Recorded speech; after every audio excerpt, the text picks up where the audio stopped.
Boom. And we are live. Welcome, What's up? What's up, Kaceytron. you guys? I know these are all your viewers, so they were already with you. Hi, folks. Thank you for coming and tuning in. So you were having some intense conversations. I tuned into your stream a little bit between the last hour now. Yeah, I was like I was talking about going on the Dr. K show. I might be going on in like a couple weeks or a month or something like that. So it was like maybe I'll just talk about it a little, talk about some of my issues, I guess. So you were having a real talk moment. Yeah, I was having some real talk. So, I like made everyone sad. I came in and I heard the story, and I was like, oh man, this is heavy. And then when we got our wires crossed with the time, and I felt real bad like pinging you about it because you were having a moment with your chat, and Oh, no worries. that was some intense stuff. But it makes me want to get to my first question, which was let's pull off the mask, and I want to talk about like when you first. I don't know when you started streaming. When did you start streaming? I started streaming, it was like March 2013, and my stream blew up like I want to say like October 2013, so maybe like 6 or 7 months later. Mm-hmm.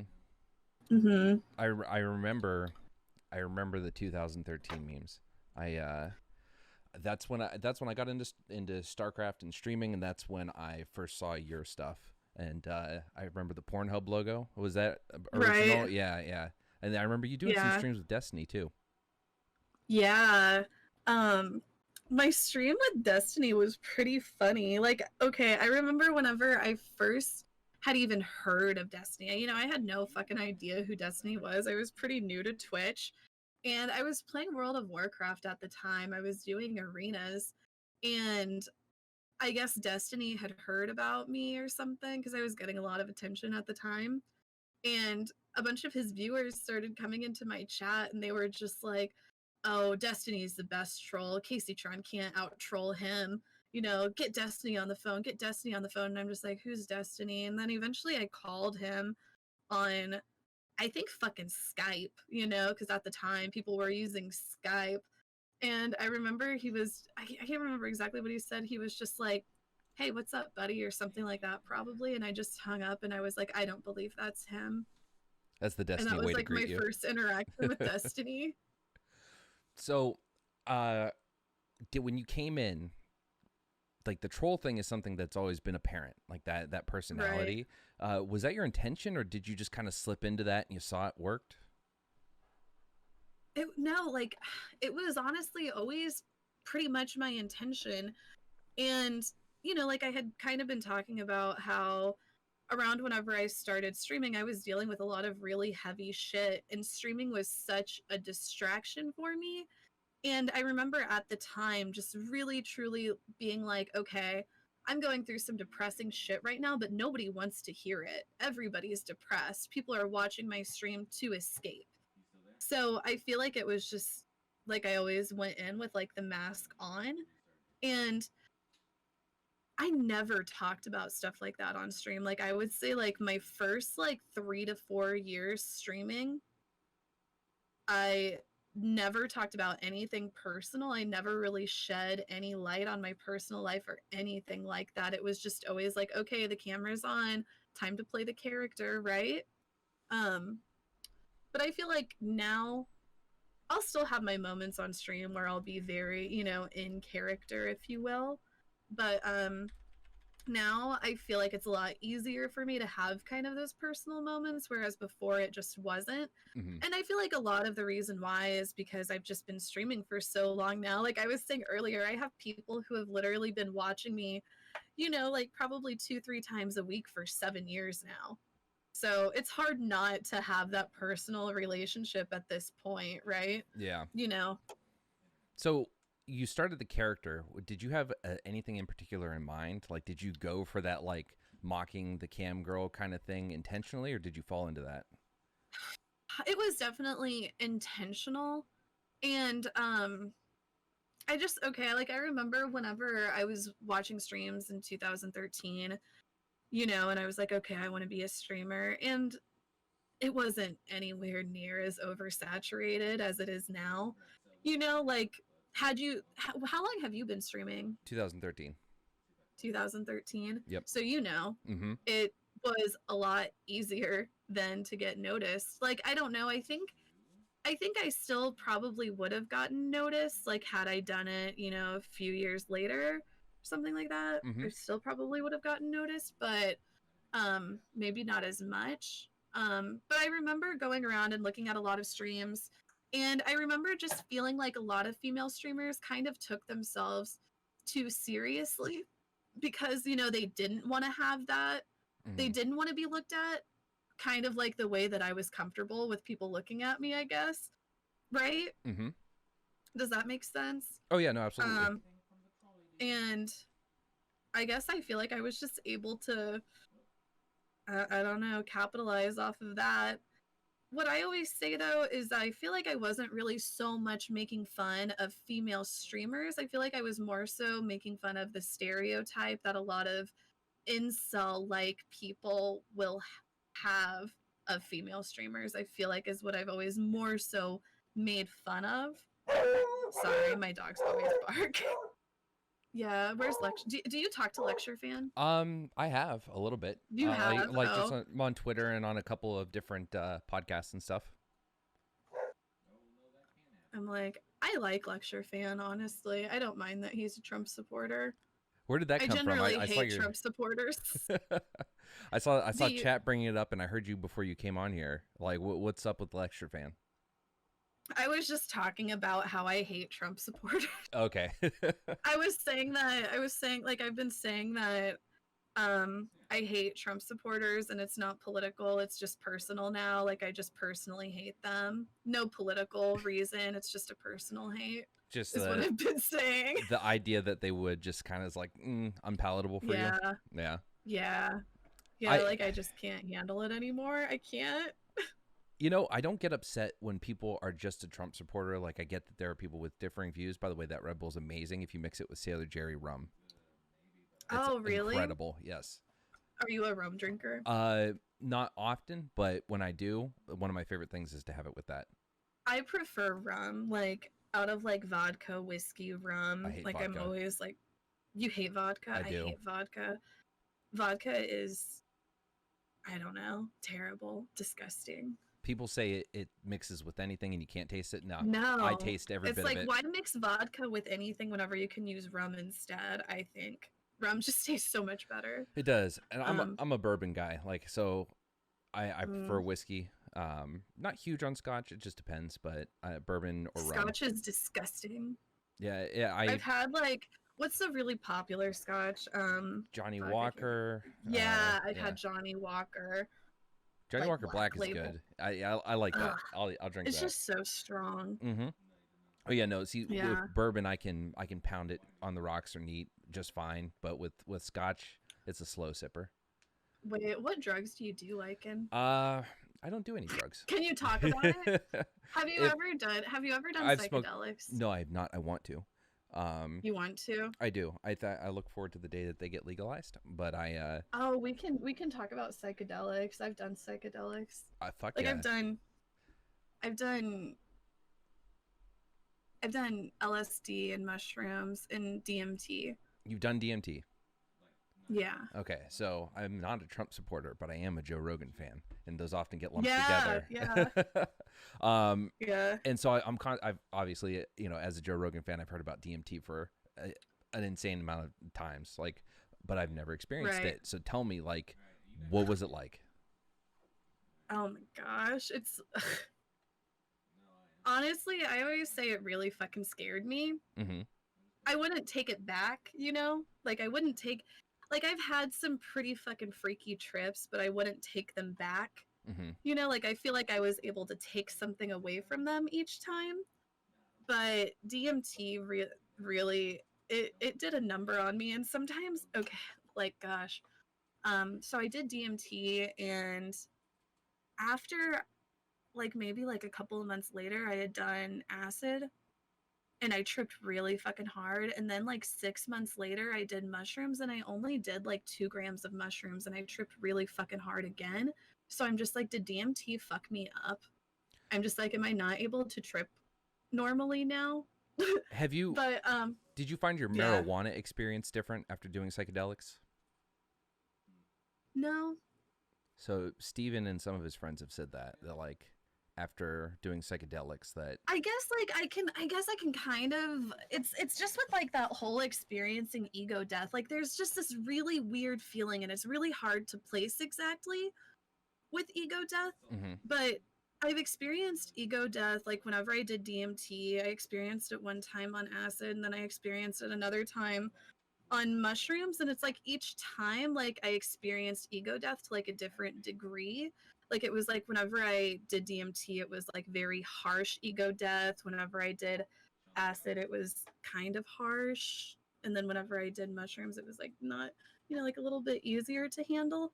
But it's just like this weird feeling that's like really hard to place. Like how like whenever how they say that like smell is like a really good sense of memory, like how you can like smell a certain thing and it'll just bring it back to you. Mm-hmm. That's kind of like what it's like whenever you've had like that ego death feeling and you experience it again. It's like, oh shit, it's that again.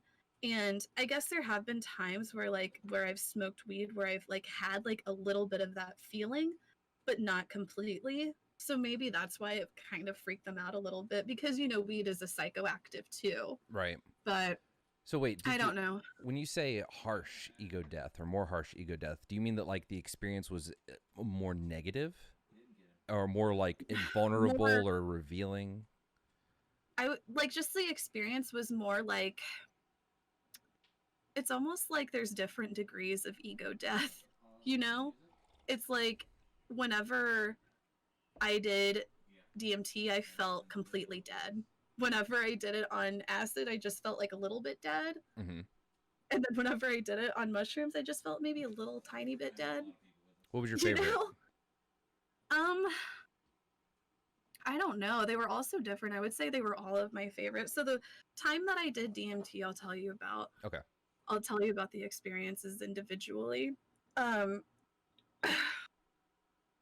I always feel like such a nerd whenever I talk about drugs a bunch. It just makes me feel like such a degenerate and embarrassed. But okay, so whenever I did DMT, I had done it. There's like different ways that you can do it. Like a lot of people will just smoke it with weed, and I was like, no, I want the full effect. Mm-hmm. So I like dabbed it, like I freebase dabbed it, and I took 3 hits of it, which they say is supposed to like get you the full experience.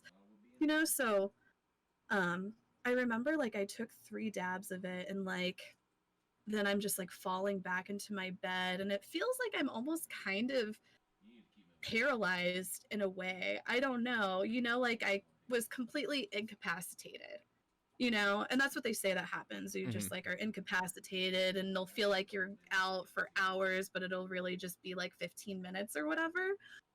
So yeah, like I remember I just like completely was incapacitated, and I'm just having this feeling of I don't know who I am, which is like the whole ego death thing, right? Mm-hmm. It's like I know that I am Casey, but I don't know anything else about her. Like I remember I could remember my name, but I couldn't remember what I looked like or anything like that. And what really freaked me out is I couldn't remember like any of my family. Like I remember trying to just hold on to those comforts, like all of those things that make you you, and you can't. That's what ego death is, right? It's like you're just literally feeling yourself die. um and I remember like being like consciously aware of it and being like, oh, like I remember even though I knew I might feel like I was going to die, I remember feeling like, oh shit, no, I'm really going to die. But then I remember being like, no, I'm not going to die. This is just what it does. It makes you feel like you're going to die, but no, I'm really going to die, kind of thing. And eventually, like, I was able to calm myself down a little, and then I just started experiencing the trip, and it was so weird. It was like I saw my life through a kaleidoscope in a way. It was like I saw my life in like every possibility or outcome ever. It was like I saw my life in 10 dimensions, right? Was it all when you say kaleidoscope? Are you talking these visions are happening all simultaneously, or are you running Yeah. through them like flashing? It was like the visions were all happening simultaneously. It was like I woke up in my room, but like each I don't know how to explain it. It was like I woke up in my room, but each like version of my room was different but the same, you know? Mm-hmm. It was just so strange. And then I remember whenever I finally was able to like wake up, I was there with some friends and the visuals were still just so strong. Whenever I was like completely awake, I remember I was like looking at my friends and they all looked like the demigod versions of themselves. It was so fucking weird. Like they all had like this like dark outlines around them and like all were like fucking blue and shit, like looked like some like Hindu gods and like were wearing like all this ornate headgear and jewelry and shit. And they were just like all looking at me like, what was it like? What was it like? And I just remember being like, what the fuck? You all look really weird.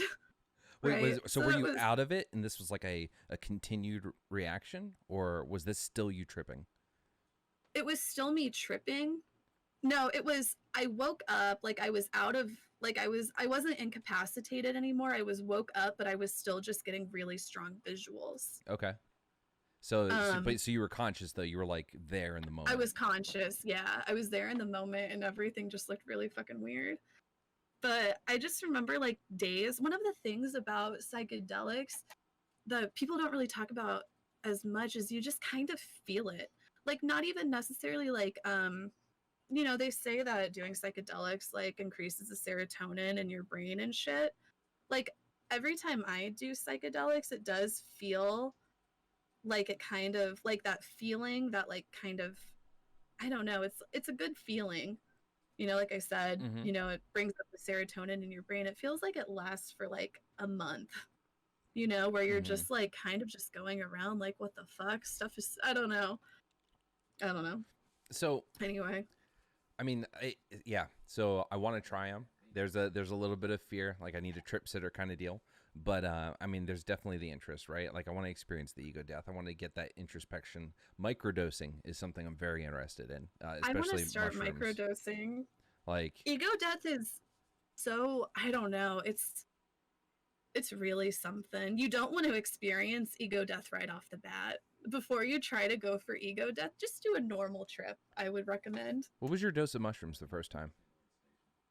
Whenever like I've done mushrooms before, like I've done like, an eighth, which they say is like the normal amount of mushrooms to do whenever you want to like have, like an experience or Mm-hmm. whatever.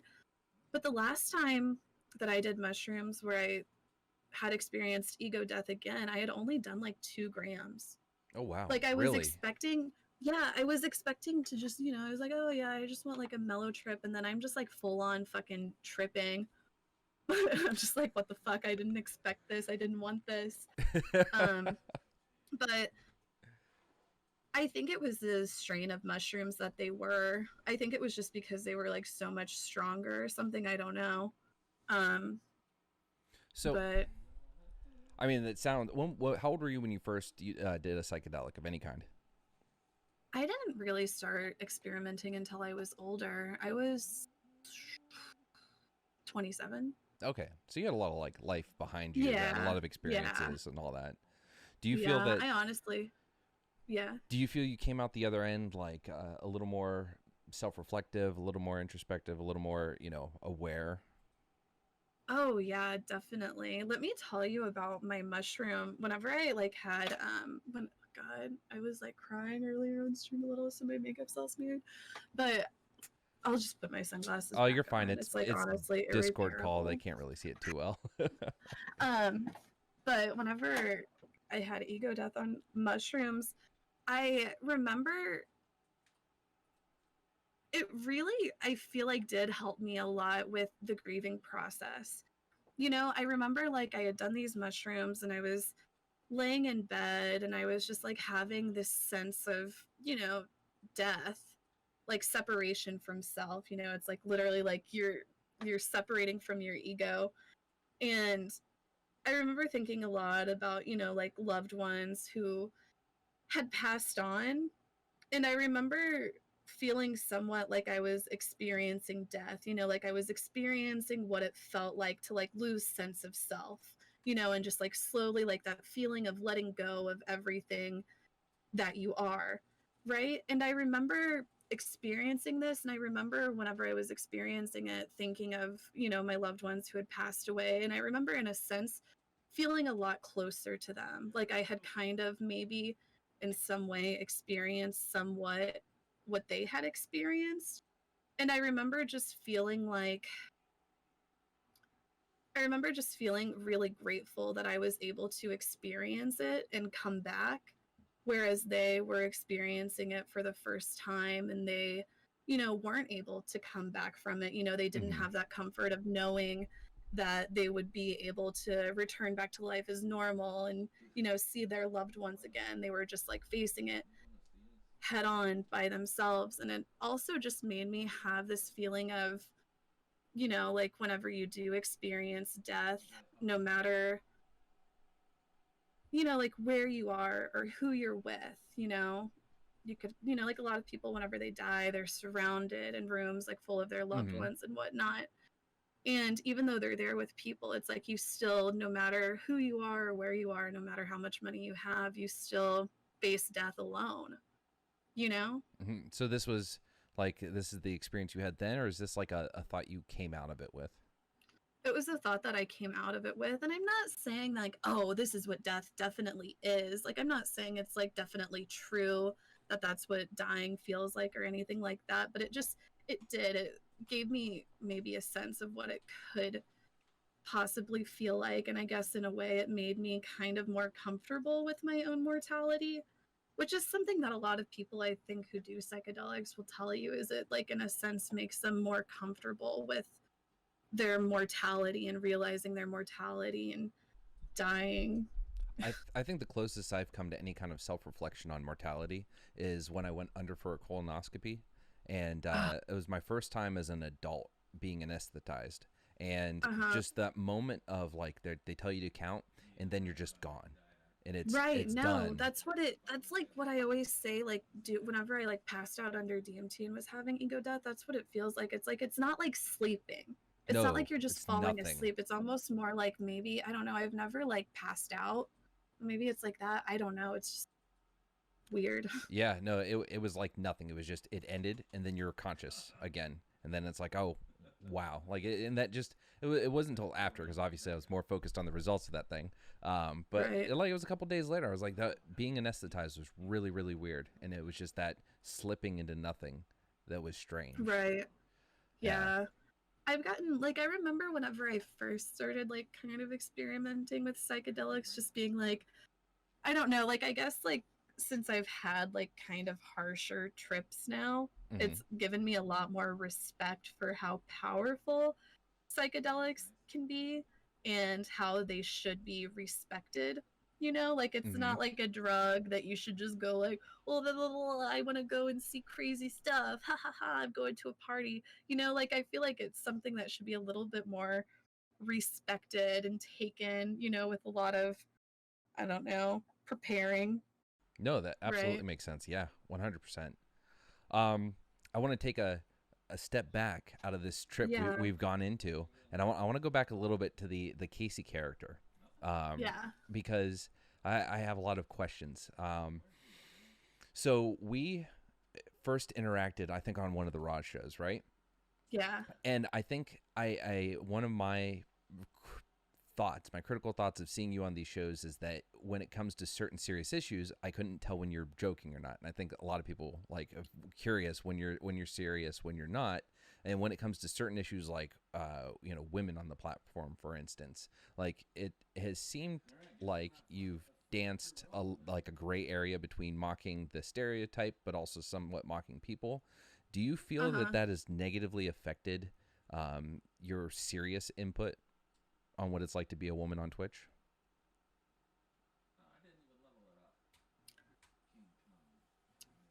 I'm like rephrase the question. Yeah, yeah. So shorter, less roundabout way. Do you feel that the character you've played has negatively impacted your image when it comes to being a feminist on Twitch, or being someone that's trying to promote a better environment for women on Twitch?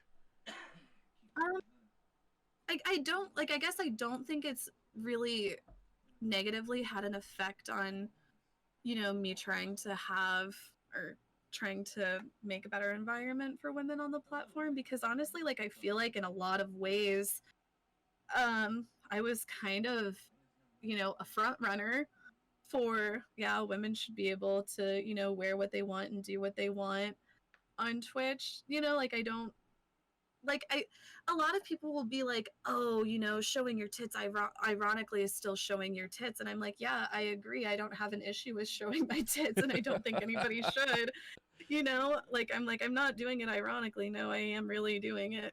But I don't think it's had a negative effect on me being taken seriously as like a woman or a feminist on the platform. I feel like in a lot of ways, like, I feel like a lot of other female streamers really respect me. I guess, like, in some ways, I kind of feel like a madame, you know? like, um, like, I like being able to give some of the smaller female streamers, like, some feedback and be helpful, or like a source to them. I guess I do feel like I'm not taken seriously on the platform at all, but I feel like if there's one thing I'm taken seriously about, it is like, my opinion on how women are treated on the platform. So I actually asked someone, I don't want to call them out because I don't know if they want it, but I asked someone before this. I'm like, hey, do you have anything? Because they're a big fan of yours, and they're also a female streamer on the platform. And she's like, ask her what it's like to be an icon, and then and then yeah, so I think you do get a lot of respect from a lot of women, especially on this platform. I mean, you've shown no qualms about going after certain people on different subjects, especially when it comes to women on the platform, right?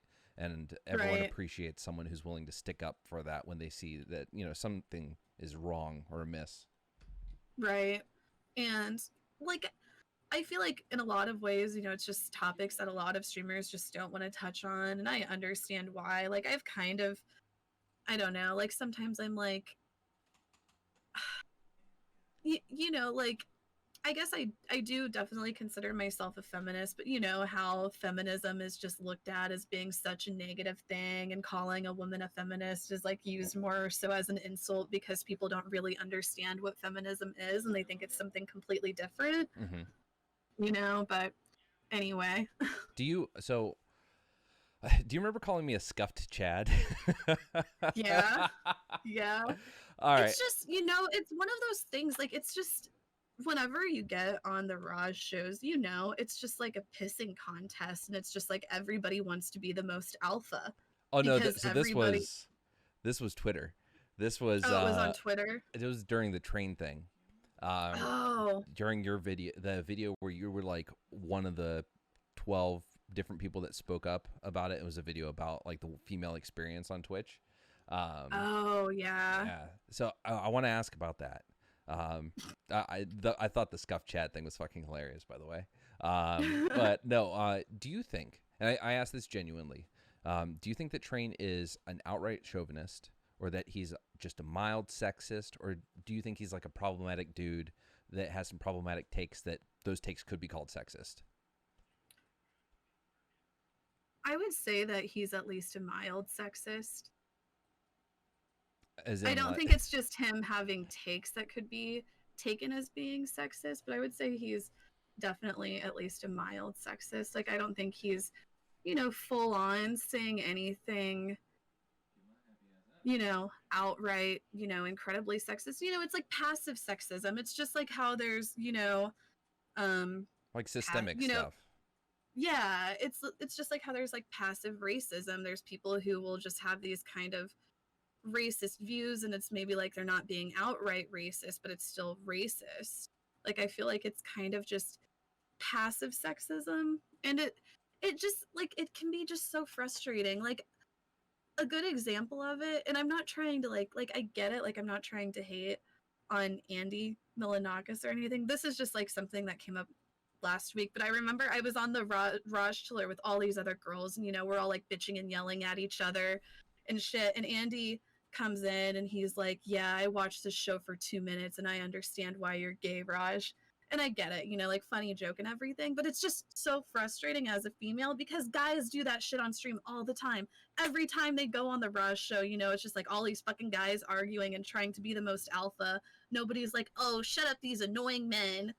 You know, but like whenever females do the same thing, it's like, oh, they're so annoying, shut them up. Women, I cannot stand, they're so annoying.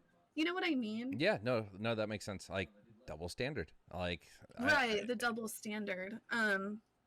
But yeah, like as far as Train, I feel like the thing that's frustrating to me about Train is he kind of built his entire platform on, you know, just having these kind of like sexist takes. And I just think it's a joke that he acts like it's not. I so I think I empathize to the degree that I can understand how one can have like problematic ideas and problematic takes, and then when it gets pointed out, you're like, "What? I'm not sexist. I don't hate women. What are you fucking talking about?" But not like understanding the deeper issues when it's a systemic thing or when it's like apparently someone, I don't want to attribute it because I don't remember, made a comment like women are only playing DPS because they're trying to show that they can. And this was Right. while a gamer was raging, during a game. I've never seen the clip, so I can't confirm that was said. But like that's the kind of comment that I would say, okay, yeah, that's outright sexist. You do not understand why that's a bad thing to say. But then there are some things that people say that they don't really realize unless someone points it out to them. But a lot of people don't want to point it out to them. They want to yell at them. They want to virtue signal. They want to tweet at them. No one wants to stop and say, hold on, buddy, let me DM you and let's talk about this. Right. Um, I guess the other thing that I feel like is frustrating about him though is it's just like he doesn't want to be told no. So it's like, how is he supposed to improve? What do you mean when you You say no? know? Like no, that's bad, like that kind of thing? Yeah, it's like he doesn't want to, I don't know. Like it just seems like he doesn't really want to listen to feedback. He just wants everybody to tell him that he's not sexist. He doesn't want to listen to why people think that he could be. He just wants it to be denied and people to deny it along with him. So it's like, how is it supposed to improve or get better whenever he's just looking for, you know, the echo chamber to tell him that he's not? So I think one of the things for me when I genuinely have an issue with someone or with someone's behavior, I very much like to reach out and talk in private, because I feel that when Yeah. you do it in public, people get defensive. People want to, it's like, well, you can't call me racist. I'm not racist. I love black people. I love brown people. Blah blah blah. Blah. Right. And so it gets really hard. But if you take them aside and say, I believe you, but here's what I Yeah. think might be the issue with what you're saying. Like, I don't know that people have done that to him. Like, I don't know what people have tried to reach out behind the scenes and say, hey, let's talk about some of these things. Because obviously it keeps getting brought up. Maybe it's something we need to chat about. Mm-hmm. Yeah. And I guess like I'm just like I'm not the person to reach out to him. Like I kind of have some issues with him even just outside of the whole sexism thing. I'm friends with one of his old moderators who he kind of had a falling out with. And um I don't know, I guess I took his moderator's side and that's all I'll say about it. Okay. So yeah, like it's a little bit more than that. It's like somewhat maybe a little bit personal, but Okay. anyway. No, not a problem. So I mean, how do you feel about the experience of women on Twitch? Like overall, do you think it's a positive? Do you think it's an uphill battle? Do you think that there's still a huge way to go? Like, do you lump the cesspool that is LSF, the comment threads, in with the Twitch at large? Like, what's your reading? I think that being a woman on Twitch is overall a pretty positive experience. You know, it just depends on how much you let what other people say get to you, I guess. You know, it's like whenever you're on any platform, you can't really let what other people say get to you. Um, so I would say if you're able to, you know, ignore some of the hateful comments, then it's a pretty positive experience overall. Like I feel like a lot of the hate that female streamers will get um, is more so the minority, or it's just people being trolls. It's people who maybe like don't even like think that. You know, like whenever I'll have trolls come into my chat and just say like such disgusting things like, you know, I want to tit fuck you and shit like that. Like I don't really take that as like being like sexism or anything like that. Like I just take that as, you know, somebody being a troll and just trying to say something disgusting. I try to balance, like, his I don't like to jump in and dogpile a situation and say, oh yeah, fucking sexism is rampant. It's absurd. We need to deal with it. But at the same time, it's like I can't ignore that there are a lot of problematic things that happen. But it's like finding that balance between this is a blatantly sexist act, and obviously it's indicative of a bigger systemic problem within Twitch. And otherwise, if you're going to insult someone and you really want to piss them off, there are certain things that are really going to get to them. If you see a guy and he's bald, guess what? Calling, what people used to tease Hassan for it, not too long ago when he started blowing up, like, they know what's going to get under his skin because he complains about it and he shows it. So like, I assume that for a lot of women being told, sexually vulgar things or saying you don't belong here, like they know that that's going to upset you. Exactly. And I like, don't get me wrong, like I feel like some of it is sexism, but I feel like a lot of it is just people, kind of maybe not innocently is the right word, but just trying to do their trolling and their memeing and their joking. Like I don't take a lot of it too personally. Like I feel like I can tell though whenever it really is sincerely somebody being pretty sexist though. Honestly, like I believe that a lot of the truly sexist people just won't even click on a female streamer's stream. Like I feel like a lot of people who are truly like that, they just won't even. They're like, I don't even want to give them a view. Mm-hmm. I would say I would agree with that, but then my mind immediately goes to like the hate viewers that troll true. LSF and for men and women just go there to get the next clip to shit talk. I always say that I feel like there's a lot of viewers who will only watch, male streamers. But then I also feel like there's a lot of viewers who will only watch female streamers, right? Mm-hmm. Like, I feel like it's a lot harder for me to have, like, an audience crossover with, like, a male streamer than it is, like, a female streamer. You think so? It's harder for you to cross over with the male? I really do. Like, I really think that there's, like, a lot of viewers who just want to watch men because they're like, oh, it's a male streamer. They're going to take gaming more seriously, whatever reasons. And then I feel like there's a lot of viewers who are, they like to watch women. And maybe it is because they're white knights. Who cares? Like. I mean, that makes sense. One thing I noticed is that when you retweeted the announcement tweet, a lot of the likes were from women, which is very interesting to me. I mean, obviously, I feel like I have a lot of female viewers. You seem to, absolutely. Yeah, like that's one of the things I've always said. Do you have a lot of female viewers? I don't have a lot of viewers at all, but I have like maybe a couple that pop in, but yeah, mostly guys. Like, I feel like I have a lot of female viewers too, actually. Yeah, like I feel like I might have more female viewers than some other female streamers, but then I also think that a lot of females maybe are more likely to watch females too, because whenever I think about it, I usually watch female streamers. I don't know. I'd be curious what your viewership base was like. I'd assume it was more male back in 2013.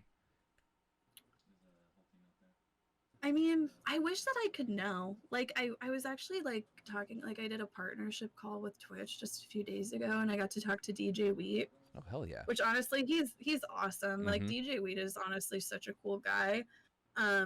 And he really like tries. He really tries. He's so resourceful and he tries to help as many people as he can. I don't know how he's able to do what he does in a day. There's been times where I've reached out to him and like expected to get like no help, and he's like pulled some strings for me, and just I don't know. He's honestly such a good guy. But anyway, I was talking to him just a few days ago about like viewer statistics and asking him if there was like a way we could see like our age group and shit. Mm-hmm. Like, and he was like, yeah, there's no way. You can only see by country, right? And then like streams that you have in common with, like most of my viewers are United States. Like it's like I think like 70% of my viewers are US, and then the other 30% are EU. Mm-hmm. And then I usually have the most viewers in common with honestly Cutie Cinderella and Justin Minx, which makes perfect sense, right? Oh yeah. And then also the other person who I've been having a lot of viewers in common with lately is Bob7, which also kind of makes sense. Yes. I think all four of you are definitely. You guys should start a podcast. That would be really entertaining. I know. I agree. God. Yeah. I, Um, but fuck. I Oh, we were wish. Yeah, talking yeah. about. I don't. So I have I have a lot of gay viewers too. Like I I, have a lot of gays, and it was weird because I remember like over the years like some of the gays that are like still watching me now, like I feel like back in the day they used to make like sexual comments at me.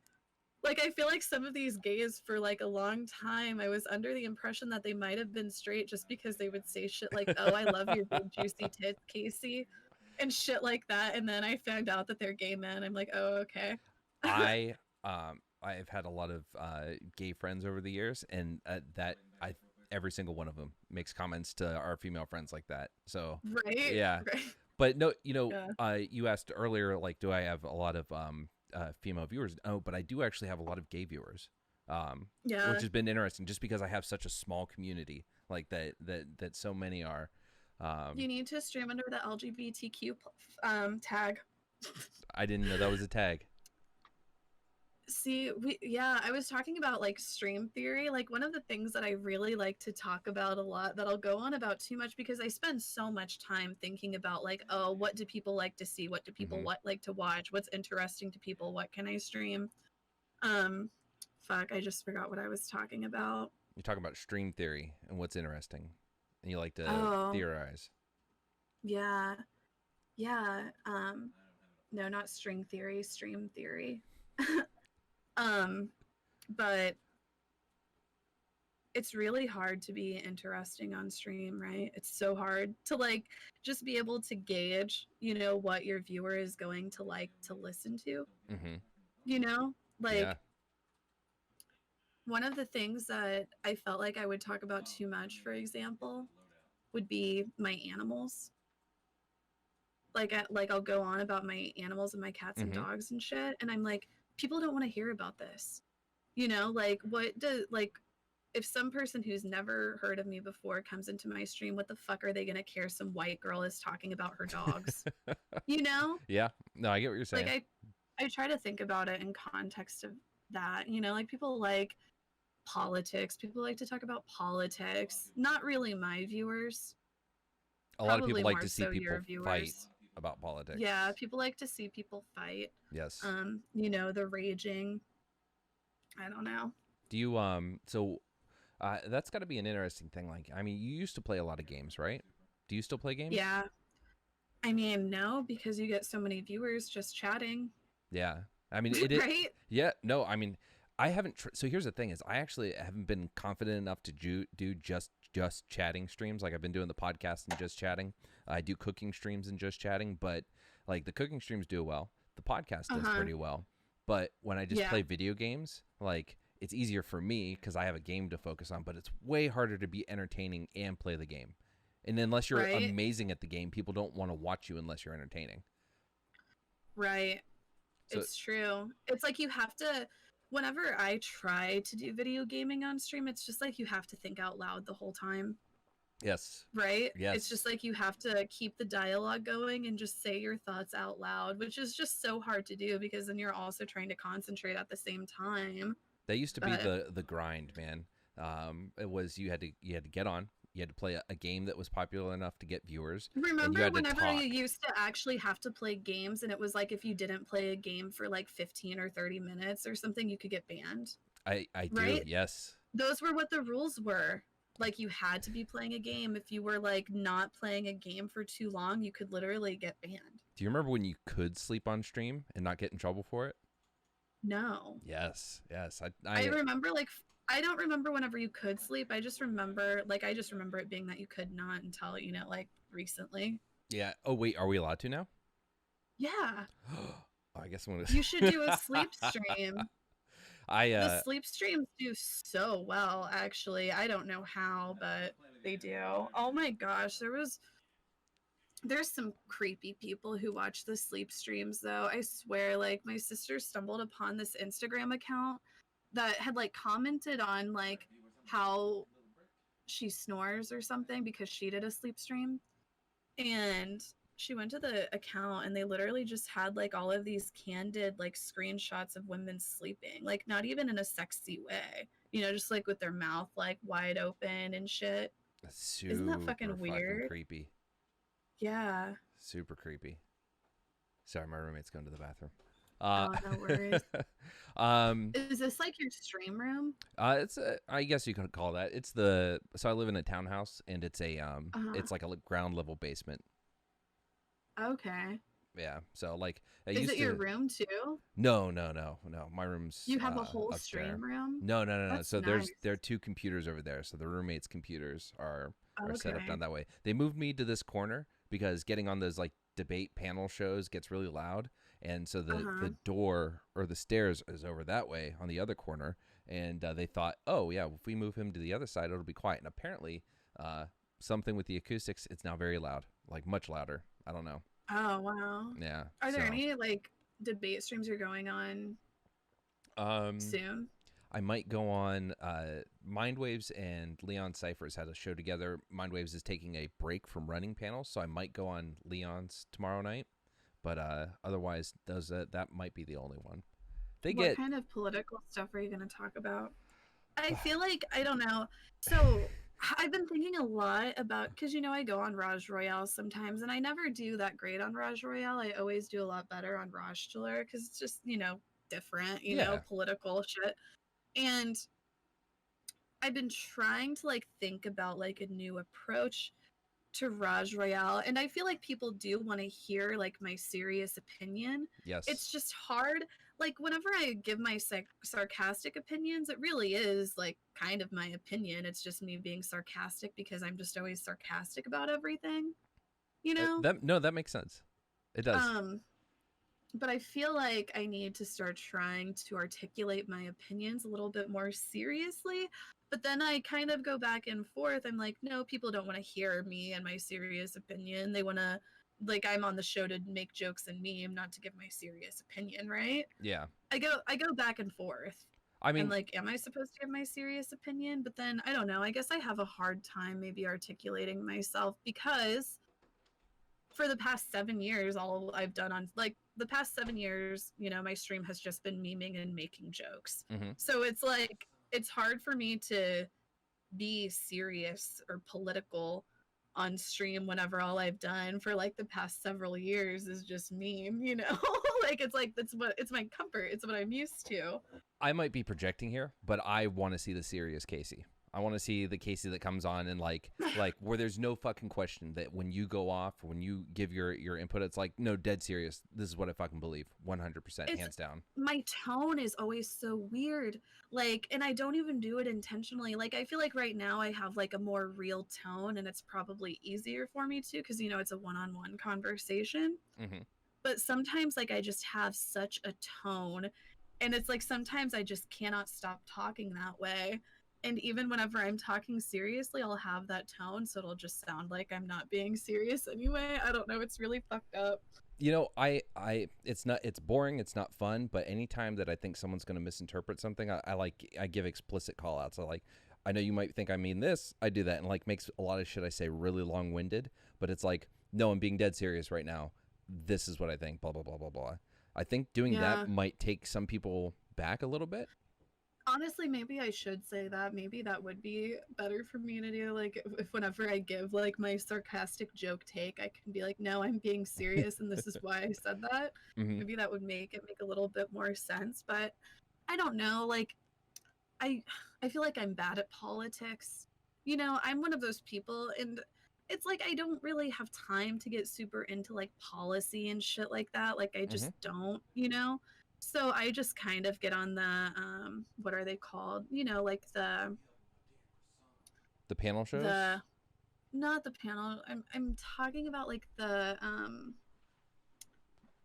what are they called? Like the politics that are like just based around like social issues Oh kind yeah, just of social and politics, yeah, or yeah. identity politics, depending on which one you're. Identity politics, Okay. that's the word I was looking for. Like I just get really on the identity politics, and that's all I'll really go on about. Hmm. Yep. Yeah. No, it's. I mean, identity politics can be a nasty place. But Right. yeah, I mean, the social politics does really well, especially on Twitch, because we're dealing with a lot of those things here too.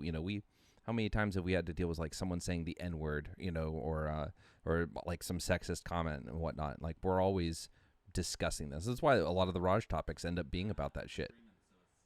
Right.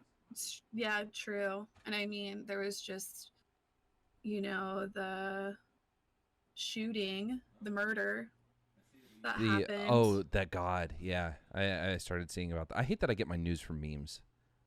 I know, right? Um, I did not mean to watch that video. I didn't. Did you watch I it? saw I saw posts about it, and then I clicked on another post, and then the video was there, and it paused, and it was like, nope, fuck that.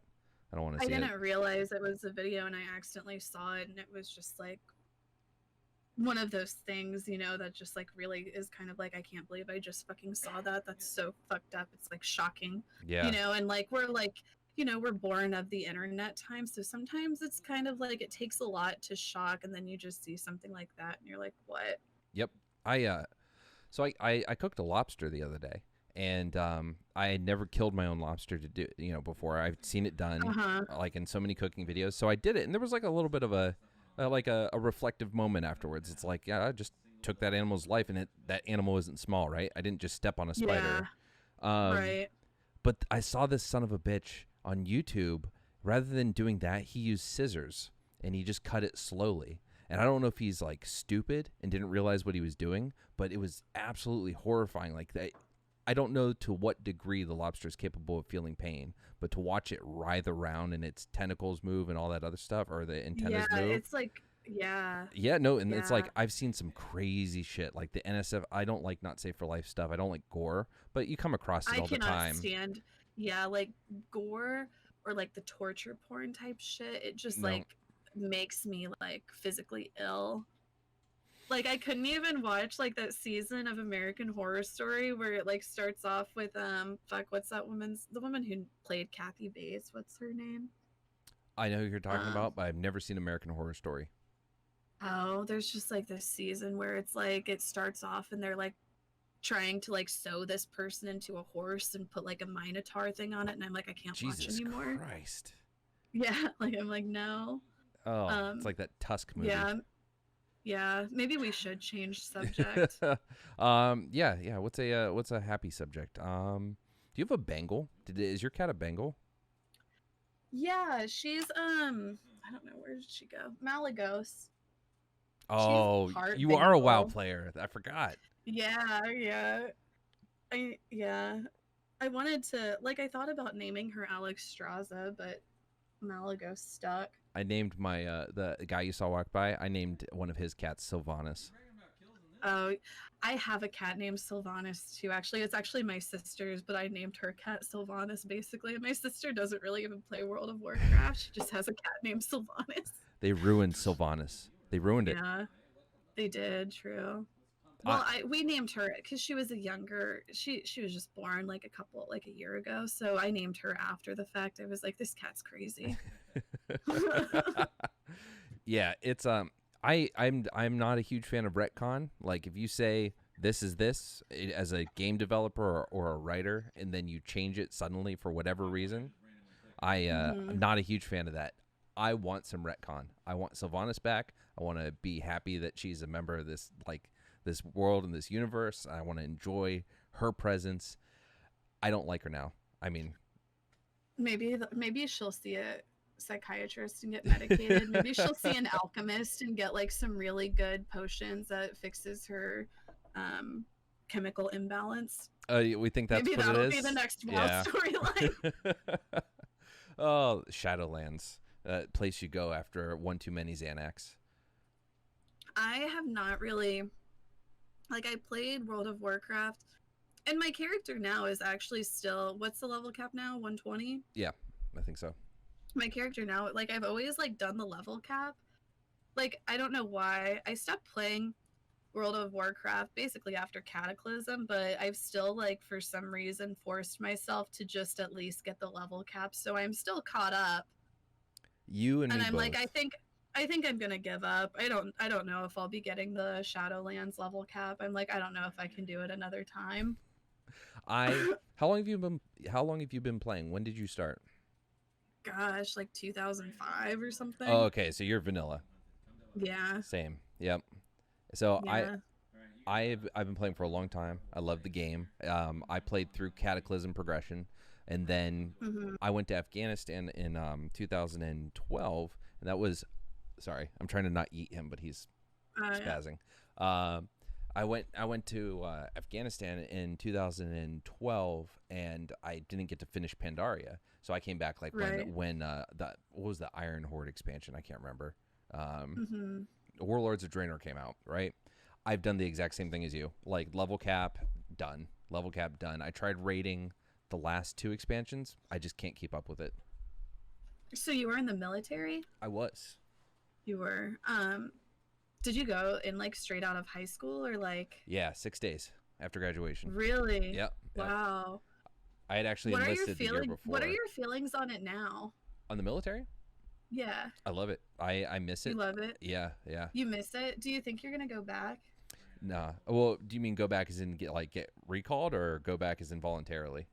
voluntarily? I would, except there are a lot of moments you can ask my buddy. I talk. I remember you remember when we used to do this and that. There are a lot of fun things I miss. Being the proximity to friends. It's a simpler time. Life is laid out Yeah. for you. Like you don't have a Right. lot of the bullshit that you I feel have. like there's some people who can really excel in it, and then some people who just probably cannot handle it, right? The structure was yeah. The structure was Like, amazing. see, I just feel like I couldn't handle like the structure. Like, I feel like I Oh, couldn't handle it. Like, I feel like I couldn't do it. my ADHD brain liked Uh having huh. set like you will be here at this time, then you will do this, Really? then you will do that. Yeah. That I did really Yeah. well. When I got out, that was one of the I didn't have to do the whole readjusting thing. Like I had done 4 tours. I wasn't a grunt, so I didn't really have any like So crazy where all had you action. traveled? Like, I honestly like, are you like a military family? No, no, no. I was No, the you just. my grandparents were like Korea. Uh huh. But I was the I think I was the most recent one to go. Yeah, there's just like a lot that I don't understand about it. Like whenever people talk, it's always interesting to me. So you said you did 4 tours. Yeah. Now 3 of them What as does what military, does one that as a mean contract. whenever you do a tour? Like what does that even mean? It means you go for like a period of time, usually like I A year? I don't know what you would define like as the minimum for a tour, but like usually you're going over for 6 months to a year. Oh. And people will So also where all did call you go? Did you just go like different places all throughout Afghanistan or like I did 2 tours in Iraq and then 2 tours in Afghanistan and just different places each time. do you like whenever you go? I'm like I have seen Homeland. I have not actually. You haven't? Oh, I've seen like the first season of it. It I was saw the really first good. season. Yes, I saw that.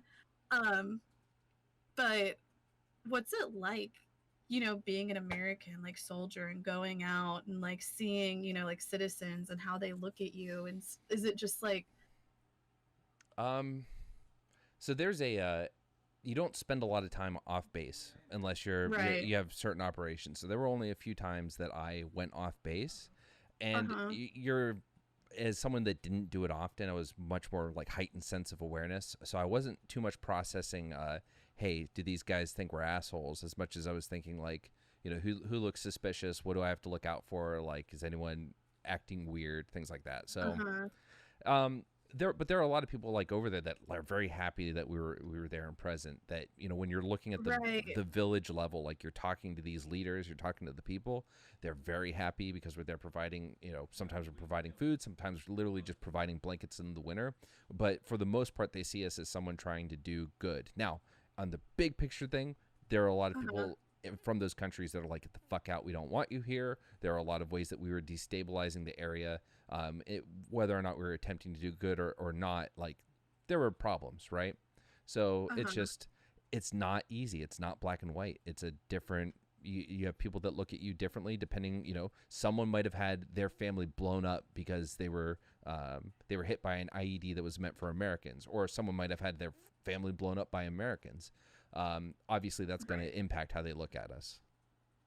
I it's just like it's I feel like there's so many misconceptions that Americans have about what it's really like over there, right? Mm-hmm. Absolutely. Um, Oh yeah, you. I in mean, you hear dumb shit from people all the time when it comes to that. Like, and right, I try to not hold anyone to the standard of like you haven't been there, right? Because there's a lot of available literature, but some people will just make some broad generalizations and like military bad, America bad. right, yeah. I guess it's just like living in America. It's just like crazy to me that people like really live in places where you just have to worry about bombs and shit going off all the time, right? Like it's just It's very humbling going over there, like and seeing that right, stuff, like seeing just like let's take out the real bad and just look at the way people live. Like a lot of those folks are living in clay mud huts. right, Like they eat their dinner with their hands and they they don't really have furniture. Like I mean there are people that do it. I'm not painting Afghanistan right, or Iraq that way. Like there are a lot of very civilized areas. It's right. just but life is different. It's really one of the best things for me going over there was getting to see like what it's like to be someone else living in that country. I I've always wanted to go to like a country that's not necessarily like westernized. I've never been outside of the United States, really, so it's just I'm like what like some of the Asian countries and stuff like that, just like how it's different. I don't know. I, I feel like it would be a big culture shock to me. I went to China. I went to Shanghai, and obviously that's not necessarily I think what you're talking about. But Yeah. I went to Shanghai, and like there are it was so fucking hot. Like you walked out, it was like 117 degrees. You were sweating so profusely that you were drenched within 3 minutes, and not a joke either. I did not go out and visit, and I really regret that because there are parts of Shanghai that are a little more, not the culture is very different. The way the city's set up is very different. The way that people interact is different. I never got to experience that, so I want to do the same thing. Like that's the other thing Yeah. in Iraq and Afghanistan. I couldn't just go out to the market by myself. Like it had to Mhm. be a something that was done on purpose. We gathered up people, we gathered up gear, and it was get in, get out. Things like that. Mhm. So I definitely like to go somewhere like the Philippines or Thailand, different cultures aside from America. I really want to see. Yeah. Well, we're not going anywhere anytime soon, right? No, we're not. How are you holding up with this whole sickness? um, I've been like I've definitely been like on the more paranoid. Like I don't know. It's not like I'm living my life in fear or anything like that. I just feel like I've been, you know, taking caution. I'm honestly like kind of aggravated with a lot of the people, that are acting like it's a non-issue. Are you Um, comfortable talking about your ban? yeah, I. yeah. How do you feel? Um, You've had some time to process it. It's over with now. How do you feel? um, I, like I don't want to say I don't feel bad about what I said. I feel bad that people don't know my intentions, because my intention, like I know what my intentions behind it were. And like I don't come from a rich family. I have older parents who I'm worried about. So I know whenever I said, what I said, what did I say exactly? Yeah, I would go out and spread coronavirus because rich or poor and old people are a plague to society, is what I said. And um Am I allowed to laugh at that? Am I going to get banned for yeah, I laughing at know it? I know what my intentions were. Like obviously I was being sarcastic. Like obviously I don't think that at all, and I was mocking the people who have been like thinking like that because it's just so annoying to me. And a lot of the time I let out my frustration and sarcasm. So, like I don't feel bad about it because I know what my intentions were. I guess I feel bad. Maybe I don't know. I don't really feel bad that people could So have taken it the wrong way, but that's I shit you not. I've been making a list of jokes just the last 24 hours. I've been thinking about a few different things. What as I think about the jokes, I'm like, what kind of harm could these cause, right? And it's this weird uh-huh. fucking mindset because I think that one of the problems is that what's the humor, right? Like, I want Twitch to be explicit and say what you can and can't do, right? And I think that humor is something that's a little difficult to regulate, because we don't want to just say no edgy jokes, because then you're going to tighten everything up to the point that it's not fun, right? But Right.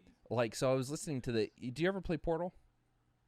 I can't play Portal. It makes me motion sick. Okay.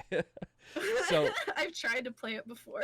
so in the game, I've only played Portal 2, but in the game, you're this person that wakes up, and you're doing these tests to try to escape and whatnot, Right. and the character eventually runs into this computer, and this computer is mean and vicious and hates you because you killed her in the last game, and now she's back alive, right?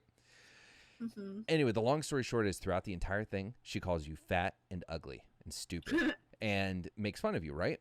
And so I'm listening to this song from the Portal soundtrack as I'm showering, and she says one of those fat jokes, and she says one of those ugly jokes, right? And it's like, is this okay? Is this ableist? Like, you're making fun of people that, you know, that aren't fat. You're making fun of people that are ugly. Like, these are going to hurt. These are possible or capable of causing harm to people. Every joke, I feel, can be dissected like that. Like, what do you say? Are you fucking blind? Like, can you say that now? Because there are blind people. Right. Yeah, and you know, that's like one of the things, like, I talked to DJ Weed a little bit about, because he talked to me, you know, a little bit about my band and stuff like that. And we were just talking about, you know, humor on Twitch, and really what he said is, he was just like, you know, at the end of the day, this isn't like a, you know, comedy platform. It's not a platform to make jokes. It's a streaming platform, so it is like hard to overlook certain things, right? That It's kind sounds of, absurd to me, though. Like, it's a streaming yeah, platform. Like, wait, hold on. We take pride. Like, isn't the big thing for this platform is the variety that we put on here? right, Like, so we have people right, playing video games. We have people doing podcasts. We have people doing cooking streams. We have people having political discussions. right. How can you say it's not a comedy platform? Right. And so much of comedy is really making fun of serious issues. It's so much of what comedy is trying to find Absolutely. humor in dire situations, because, you know, it's a coping thing. Like, I feel like a lot of people during this time have been trying to look for humor or coping with this whole thing, you know, through humor. You know, we've seen like countless coronavirus memes and shit. And maybe they weren't joking about coronavirus in the way that I did, still joking about coronavirus. You know, people are dying of it. You're still making a joke about something people are dying from. I don't know. Well, it's like, Comedy is hard. I don't think it should be. I feel like we're in this weird place. Like, there's a lot of stuff when it comes to race and gender, right? Like, those are very sensitive Yeah. subjects when it comes to comedy, and I kind of get that, because we're going through a lot. In the last 5 years, we've gone through a lot of progressive change. One of the things that I hate, sorry to interrupt you, No, I've no, no. been Go ahead. listening to a lot of comedy specials lately, and one of the things that I've noticed is every fucking comedy special has to have a bit where they make fun of trans people. Or Every single one. Do you know what I'm talking about? They'll yeah, all go on about all the terms, you know, all the terms, like, yeah, hmm we're going to mess it up. And then they'll throw out, you know, terms that are considered to be extremely hurtful to trans hmm people. That's one of the things I'm most annoyed with comedy right now in general. And, you know, it'll be like some comedians that I really look up to that'll say stuff like that. And it's just so frustrating to me every time. I think it's like it's a natural pushback, like Right. a natural reaction to, like, because we've gone really far, really fast in the last 5 years. Right. And I think that it's a little bit of venting, a little frustration. I don't think it's like coming from a place of hate as much as a place of, Right. yeah, like, people we're watching so many people get canceled, get in trouble for like old Forcing. jokes That's usually and what the jokes will be. It'll just, about it cancel won't really culture. be, Yeah. yeah, it'll be about cancel culture. It won't really be meant to be like super hateful, but they'll always like say, you know, for example, like tranny and stuff like that. And it's like they could have said the joke without saying that, right? Yeah. Like, it's like they could have done the same joke and like not such a, you know. I think one of the I will say this though, it doesn't seem that when they make these jokes, like, they're attacking the trans community per se, that Yeah. they're more just talking about, I hate using the word social justice warrior, but that's the kind of, Yeah. like, that you're, Yeah, they're making fun of the social justice yeah. warriors. And I am a bit of a social justice warrior. Like, I'll joke about it. I'll talk about how I am a social justice warrior, and I'm not afraid to admit it. I don't care. I'm a snowflake social justice warrior. I think that with a lot of the arguments I've gotten into, and the the way I treat my mom now politically, I've become a mild social justice warrior, but I'm reluctant to ever use that term.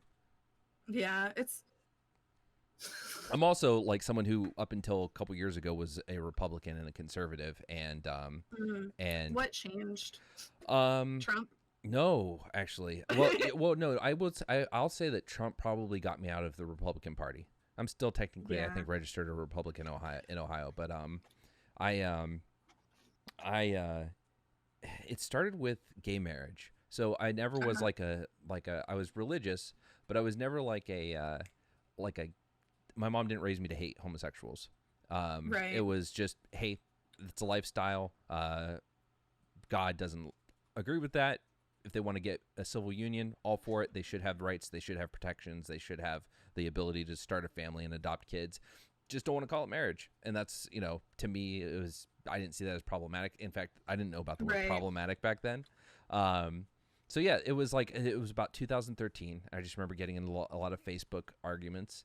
And just at one Hmm. point I stopped pushing back and I was like, all right, let me think about this critically and not have that knee jerk reaction. And it changed. And after that, it was just, I started allowing myself to think differently on a lot of different issues. I became more aware of like systemic racism and like that understanding. So kind of when we talk about certain Don't you people, feel like being on Twitch has kind of helped you stay ahead of the curve? um, I will say in the last year and a half, yes. Right. I will say that like so this big transformation started for me in 2013. I lost my faith in 2015.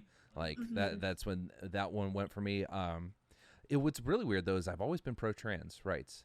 Like that's a really Uh-huh. weird one. Like is that I don't remember ever having a negative opinion about someone that was transgender. Right. Um, I guess like with gay marriage, the thing that I always go back to is I'm just like, whenever people are against gay marriage and specifically marriage, they're like, oh, gays can get a civil union, but they can't get marriage. I'm just always like, Christianity didn't create marriage. Marriage was around far long before Yep. Christianity, you know? Um, but then I guess like as far as, you know, uh trans trans rights, I just don't understand a lot of, because like I feel like so much of conservatism is just like, oh well, the government needs to stay out of my business, you know but then they'll feel like they have some right to tell people, that they have business like deciding, what their gender should be or whatever. It's just like, really, like, who cares? Like, isn't your whole like political outlook on like nobody should have an opinion on what other people are doing? I don't know. Hmm. I think that it's hard for a lot of people to stomach, not in like a like ew that's gross kind of way. Though I know that there are people that like that. I think it's more just like a not understanding, and I hate throwing around the term ignorant because I've always hated when even when I was conservative, particularly when I was conservative, I always hated when it felt like the left was being really condescending to the right. Like I look at you, you fucking dumbass inbred hick. Um, Yeah.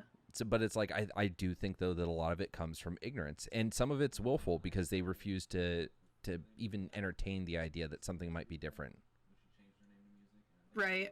Yeah. I had like a I had kind of a breakthrough recently. Like, I have a big LGBT community, and we were talking about transphobia and how, saying like, oh, I would never date a trans person is like in itself transphobic, because it is. And it kind of like made me question, like, I was like, would I have an issue, like, I'm a straight woman, like, I like men, would I have an issue dating a trans man? And I remember like there was actually somebody in my community who had transitioned, and like posts, like, they just looked really good, and I was like, okay, I am fine with dating a trans man. you know like, and so much of it was really just like, not only did they look good, they seemed like a lot happier, but then just like their interest and their humor was still there. It hadn't changed, and I've always been a person who's like attracted to that. you know So I don't know.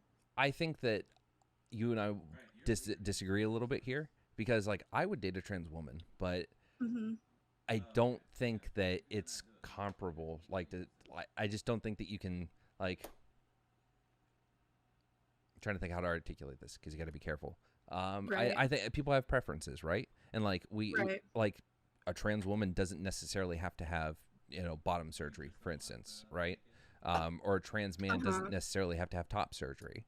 Hmm. And people have preferences, so it's like I wouldn't because I don't find that attractive. And I don't think there's anything wrong with that. Just the same way that I might not date might not be particular to brunettes or something like that, right? Like Right. it doesn't mean anything. It doesn't mean anything negative about brunettes. It doesn't mean or if I said blondes or whoever, right? It's just that's preference. Yeah. Yeah. I don't think I don't know. I just don't see that like it has some inherent like negative, you know. Yeah, someone said in chat said preferences aren't blanket bans. I'd agree, but I mean, if Yeah. someone just said for the most part, I don't, find that person that attractive, I'm not going to hate them for it as long as they're not like bigoted against those people. I am starting to, like, I feel like the way society is moving towards seeing, sexuality as being more of a spectrum, I feel like overall it is good. Like, I feel like nothing should be seen as being completely black or white, right? Like, that's just not healthy. We all have, like, such a, as humans, we're all programmed differently and all have, like, our own Mm-hmm. chemical makeup. We can't expect everybody to fall in, like, a certain line, right? Absolutely, and that's the, what's it like Raj with his coming out? Yeah. Did you see that tweet? Yeah.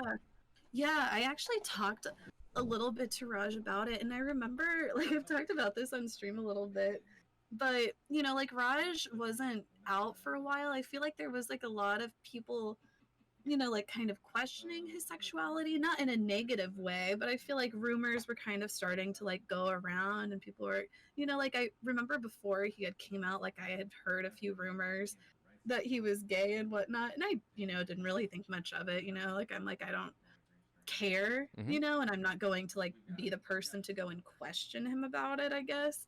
Um, but I remember I had a moment where it clicked with me and I was like, holy shit, Raj is a big fan of mine. Holy shit, a bunch of big fans of mine are gay. Holy shit, Raj is gay. It was like a whole like moment.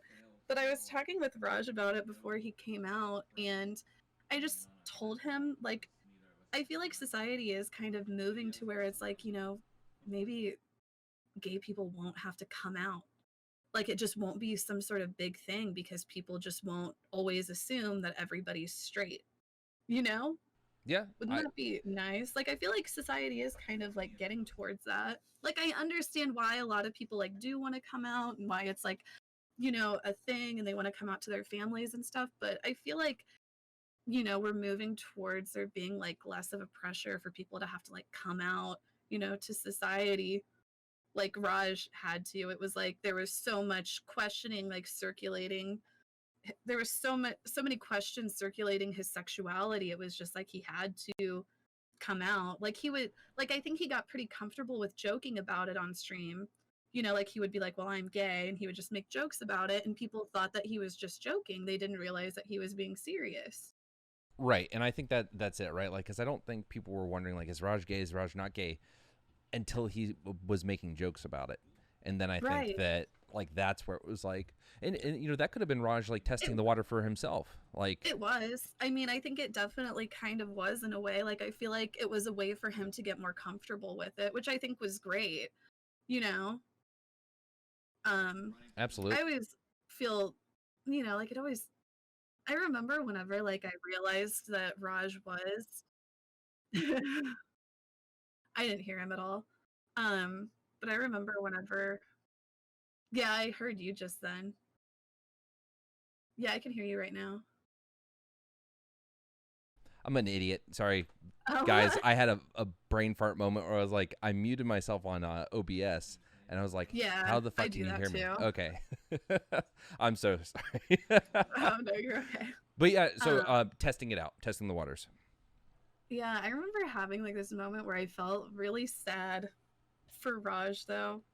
You know what I mean? Like I remember having a moment where I realized like he was gay and he was kind of, closeted. in a way, like he wasn't completely out. And I just remember feeling really sad, that Yeah. he, it's just sad how, gay people have to hide who they are for a majority of their life until they feel comfortable, Yeah, I think I do feel it's getting better though. I mean, It is. I'm not gay, so I'm not living this Yeah. experience. But like, and I have to remind myself that I surround myself with a lot of liberal people that are progressive and Yeah. that are very pro LGBT, and that it's Right. So I have to remember there are big areas within the United States and some parts of the world that aren't okay with this, right? So there is Right. still movement to go, but overall, it does seem like it's getting better, and not just like a corporate people jerking each other off, like we're super pro LGBT and things like that. Like, but there are actually people that have changed their minds, and I do think it's Yeah. getting easier. Yeah. There's always, I made a joke. Like, I did a funny. I was just talking about how all of the conservatives are, taking a break from their bad trans memes, to make bad coronavirus memes. Like, I at least we're getting a break from the, transphobic memeing from the conservatives, and at least we're just getting the, the attack bad helicopter corona. meme. Yeah. Yeah, Yeah. yeah. I identify as attack helicopter. Yeah. Yeah. No, I get what you're saying. I still see, like, you were talking about arguing on Facebook. I always tell my stream, like, I have my personal Facebook still from like high school and shit, and I'm in the Midwest. So, a lot of conservative Republican types. And sometimes I'll just get on Facebook and I'll be so fucking triggered. Like, I'm just like, get me off of this, all this pro Trump shit. And then, like, people just like sharing these fucking bad YouTube videos about how Fauci is like, like all this conspiracy I shit saw from that like shit these. today. Oh my Yeah. fucking god! I'm just like, and it's just like there's no convincing these people. That's the worst part. It's just like, it's just like you're not a conspiracy theorist. You're just extremely gullible. Like, I'm sorry. You're Like, not a conspiracy theorist. You're just gullible. If you'll have like some fucking YouTube video with 2,000 viewers and somebody with no credentials convince you that coronavirus isn't real, or it's caused by fucking 5G. Oh my god, I just can't God. take it. Yeah. No, like when Trump lies, for instance, right? When he Oh, outright bold-faced lies, and either you'll get a dismissive response when you try to point out, and someone will say, "Well, that's just Trump being Trump, right?" Blah blah blah blah blah. Politicians right. lie, something like that, blah blah blah blah.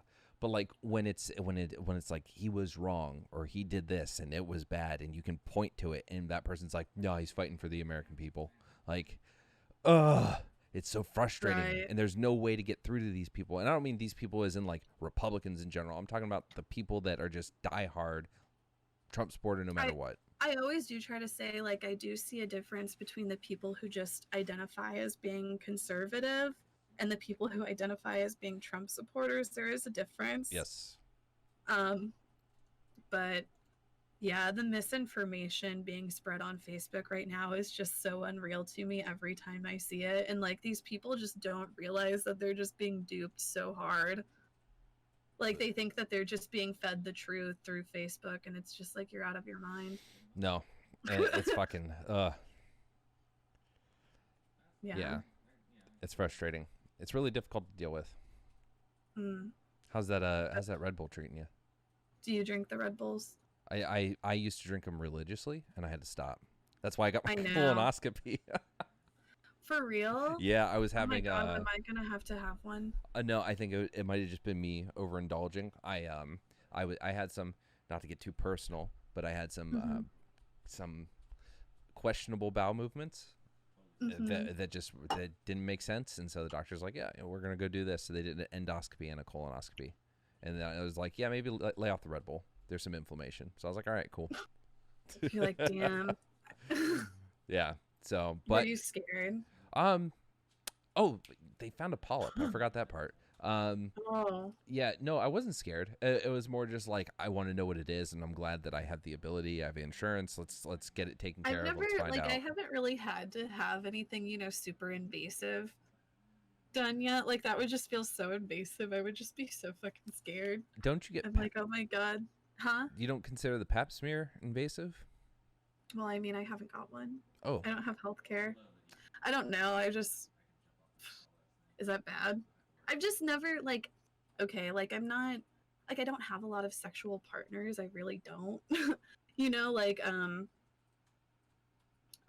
don't want to get too into my Nope, fully understand. personal life, but you know, like I've only had sex with like 3 people Wait, in my that doesn't life. make sense. You have hundreds of thousands of followers on Twitch. I The know, calculation yeah. doesn't add up. Right now I like sleep around with everybody. But yeah, like I don't know, I've never had a reason to, and I guess that is fucking weird that I'm like this old now and I still haven't gone to a doctor about it. But yeah, I just get my birth control online, so it doesn't matter.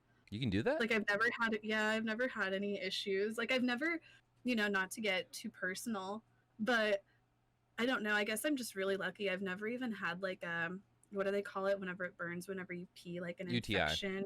I've never had a UTI or Mhm. like anything like that ever. Damn. You ever had the flu? Or like a yeast infection or like the flu. Yeah, I've had Okay. the flu. Okay, so But you're not completely immune to normal, yeah, human diseases. Okay. you might have some cancer or something. I might have some cancer up in my vag. I don't know. I've just never had an issue, you know? So I'm like, I don't think I need to get one. And I don't have health insurance, so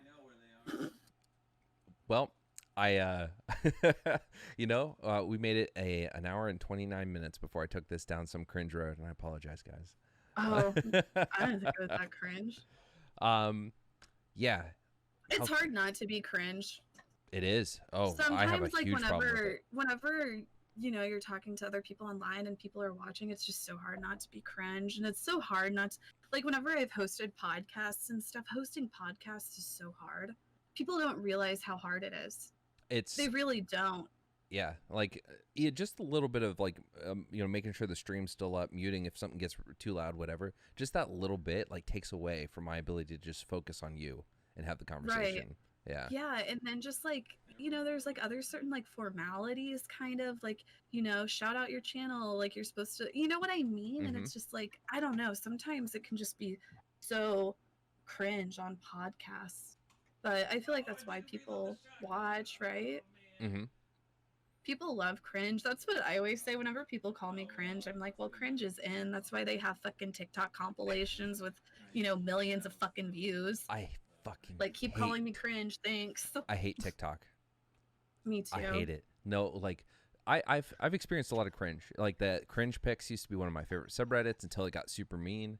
But I never experienced cringe pain before until TikTok. Yeah. That's one of the Yeah. most horrific things I've ever experienced. Like these gestures they do where they make their body move all fucking weird and they do that crap. Like, oh God, The Zoomer humor. it's not funny. It's you know what? I'm like, I started my TikTok recently, and gosh, somebody's gonna clip me saying this. I lie about my age all the time now. I started lying about my age early on. I'm like, if I start lying about my age early, then I'll get people confused. And I have gotten people confused enough that they're actually starting to think I was literally born 3 years later than what I was. So that's good. Like, it has worked. But I'm just like, do you know what it fucking feels like being an almost 30-year-old woman trying to fucking make TikTok videos? I refuse to put that application on my phone. Nope. Oh my Not doing it. gosh. Well, I just started TikTok recently and I'm like, I'm trying to do TikTok. Yeah, I'm 24. Are you 27? Yes. No, I'm 24. But you're not 30 yet. No, I'm not Okay. 30 Okay. yet. Here's the other thing is that I'm 32. No, and I keep because forgetting. really, like, I don't know, like, I feel like I'm thinking ahead of the curve. You know, one of the things about being a woman on Twitch is you are kind of more afraid of, like, aging and, you know, like, starting a family, like, getting pregnant. Like, I feel like there's, like, a lot of women who have probably, like, me personally, like, I'm like, I don't know if I could ever get pregnant. Like, what would happen to my career, you know?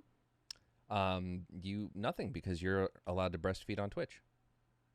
I know, and I always joke like that, but still, you know what I'm saying? Like, wouldn't you be afraid? Like I know it's hard to think like if you were a woman, but if you were me, wouldn't you be kind of like concerned like, oh, if I were to get pregnant and start a family, like I would lose a lot of viewers because I would be pregnant and have a kid? I don't know because you're pretty open about the fact that you're I don't know if you still are, but like not too long ago, I remember you mentioning a boyfriend. So, Hmm. like you're pretty open about your relationship status, where a lot I of have people a I have a bong boy blunt roller. Oh wait, is that literally who you were probably talking about? Wait, what? Do you have a boyfriend? I have a blunt roller. I don't know if if this is meme Casey or if this is I don't know. I want to say like about 4 months ago you were on like a Raj show or something, so maybe it was a smart ass remark. I don't know. And I said that I had a boyfriend Hmm. who's 6'6". I don't remember Did about I say that? I don't remember any details. I just remember a boyfriend comment. Okay, I'm sorry. I'm sorry, guys. I got it. All right.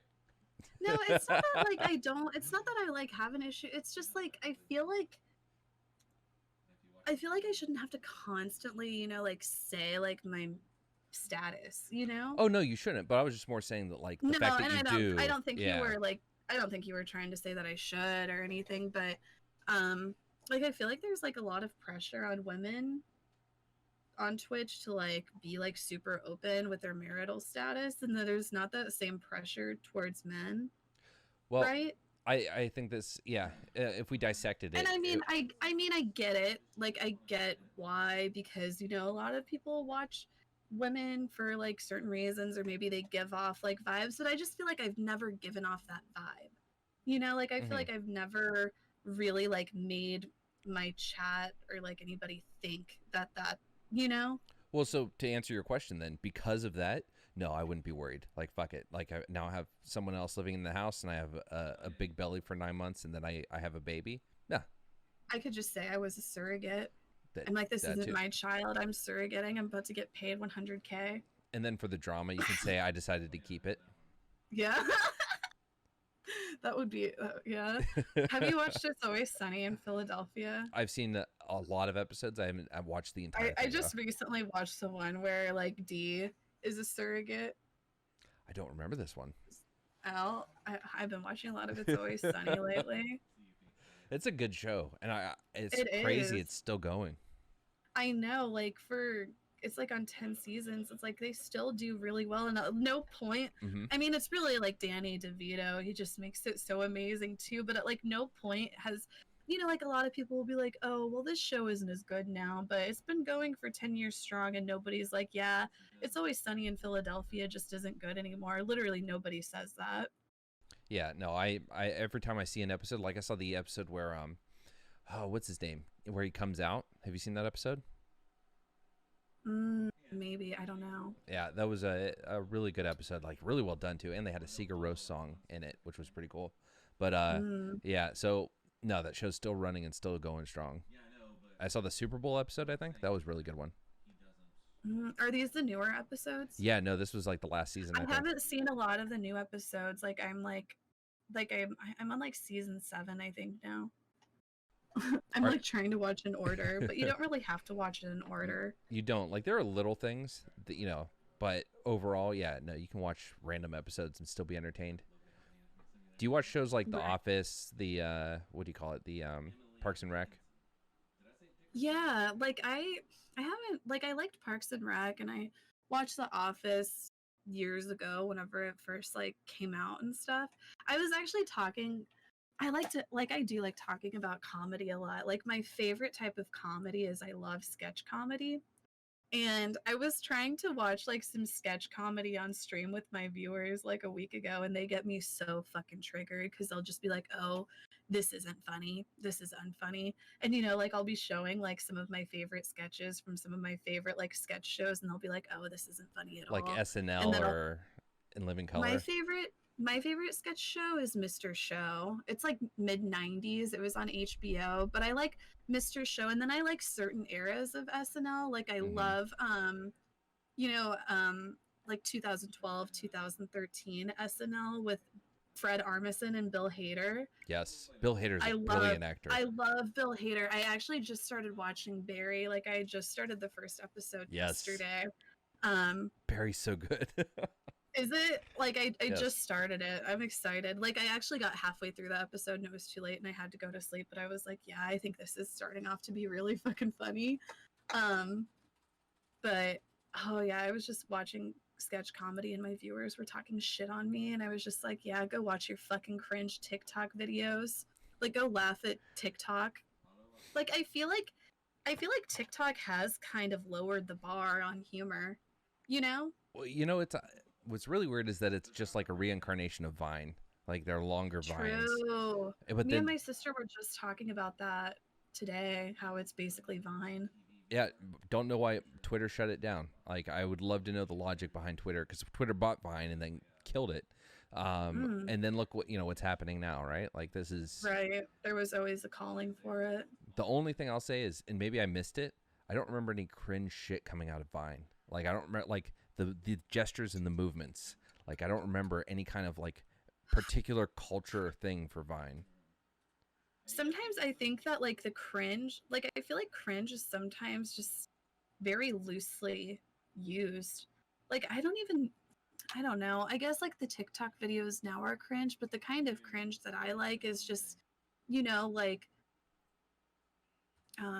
whenever I think of cringe, I think of like really bad speeches by like the graduating class. What do they call that? Whenever The the valedictorian or the commencement valedictorian speech. does Yeah. like their, yeah, like I think of that as like cringe. I'm sure you've been through some really bad ones. Yes. I remember one time I was sitting through this one and it was like the year Steve Jobs died, and they were literally just talking about Steve Jobs the whole time, and I was just like, what the fuck is this? Like, why are they talking Oh about Steve God. Jobs so much? But whenever I think of cringe, like I think of stuff like that.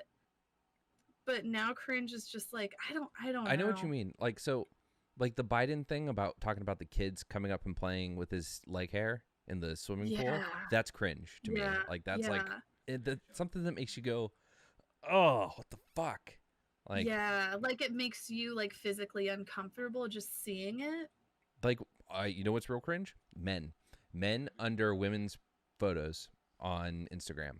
Like when they make a comment that's Oh yeah. like Oh, that I know. isn't aware that it kind Does of it seems really happen on Instagram more? Because I've noticed some of my posts on Instagram will just have so many more like thirsty men like just saying the cringiest shit ever. I'm just like, what? Why is this happening? like Like I don't even have that many followers on Twitter, but somehow I'll just get like all these comments from thirsty men. I'm just like, what? I'm like, do that's any of these people yes. follow me on Twitch? Like Probably not.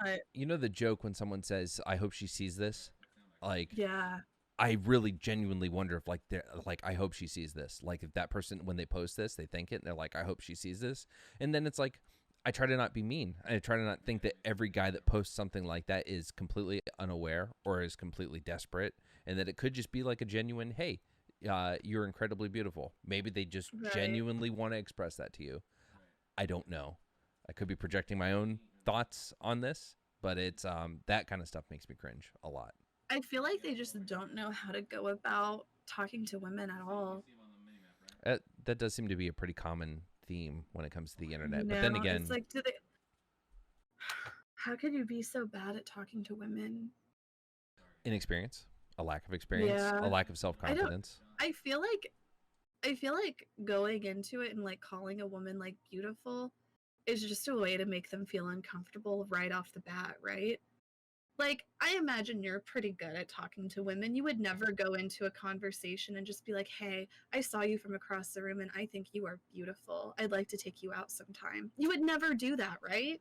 That's actually my go-to Would you line. do that? No, Well, no. you're a good looking. I'm like, So there is a double standard. If you're good looking, that shit can work. There right. absolutely is. Let's pause this because I want to go back to this. The most disgusting thought on this fucking platform is Hassan Piker.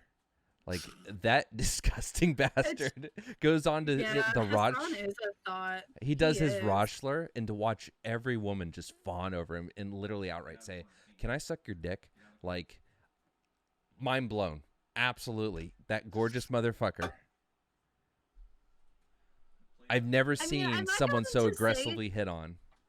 I'm not going to say that I like don't think Hassan is attractive because like obviously he is He an is very attractive attractive. guy, like you can't, but he's definitely like not what I would be attracted to. And maybe it's just because he's too attractive. You know what I mean? Yes, I Like, do. I'm just like, I could never be with him because I would just feel so insecure because he's so attractive. Like, I feel like women probably like to be with a man that's maybe slightly uglier than them. Yeah. So they can always feel like the attractive one, Mm-hmm. right? I don't know. Yeah. I don't. I mean, I've never felt. It's always been like, if I find I you don't pretty, know. that's enough, right? But it just Uh, always seems like women are always like, I don't know. It just seems like you always see beautiful women with like, I don't know. You just never see like, I don't even know what I'm trying to say. you never see. I guess it's just because like women are just like more pretty in general, True. right? I as a man agree with you. Like women are just more pretty. Like sure, Hassan is good looking, you know, but if you took like I don't know, let's say Hassan is like a 10. If you took Hassan as a 10 man versus a 10 woman, it's like the woman would still be more attractive Hands down agree. because women are just prettier, I think that. you know? Yeah, absolutely. Uh, But I don't know. yeah. I But don't know what I was getting at with that.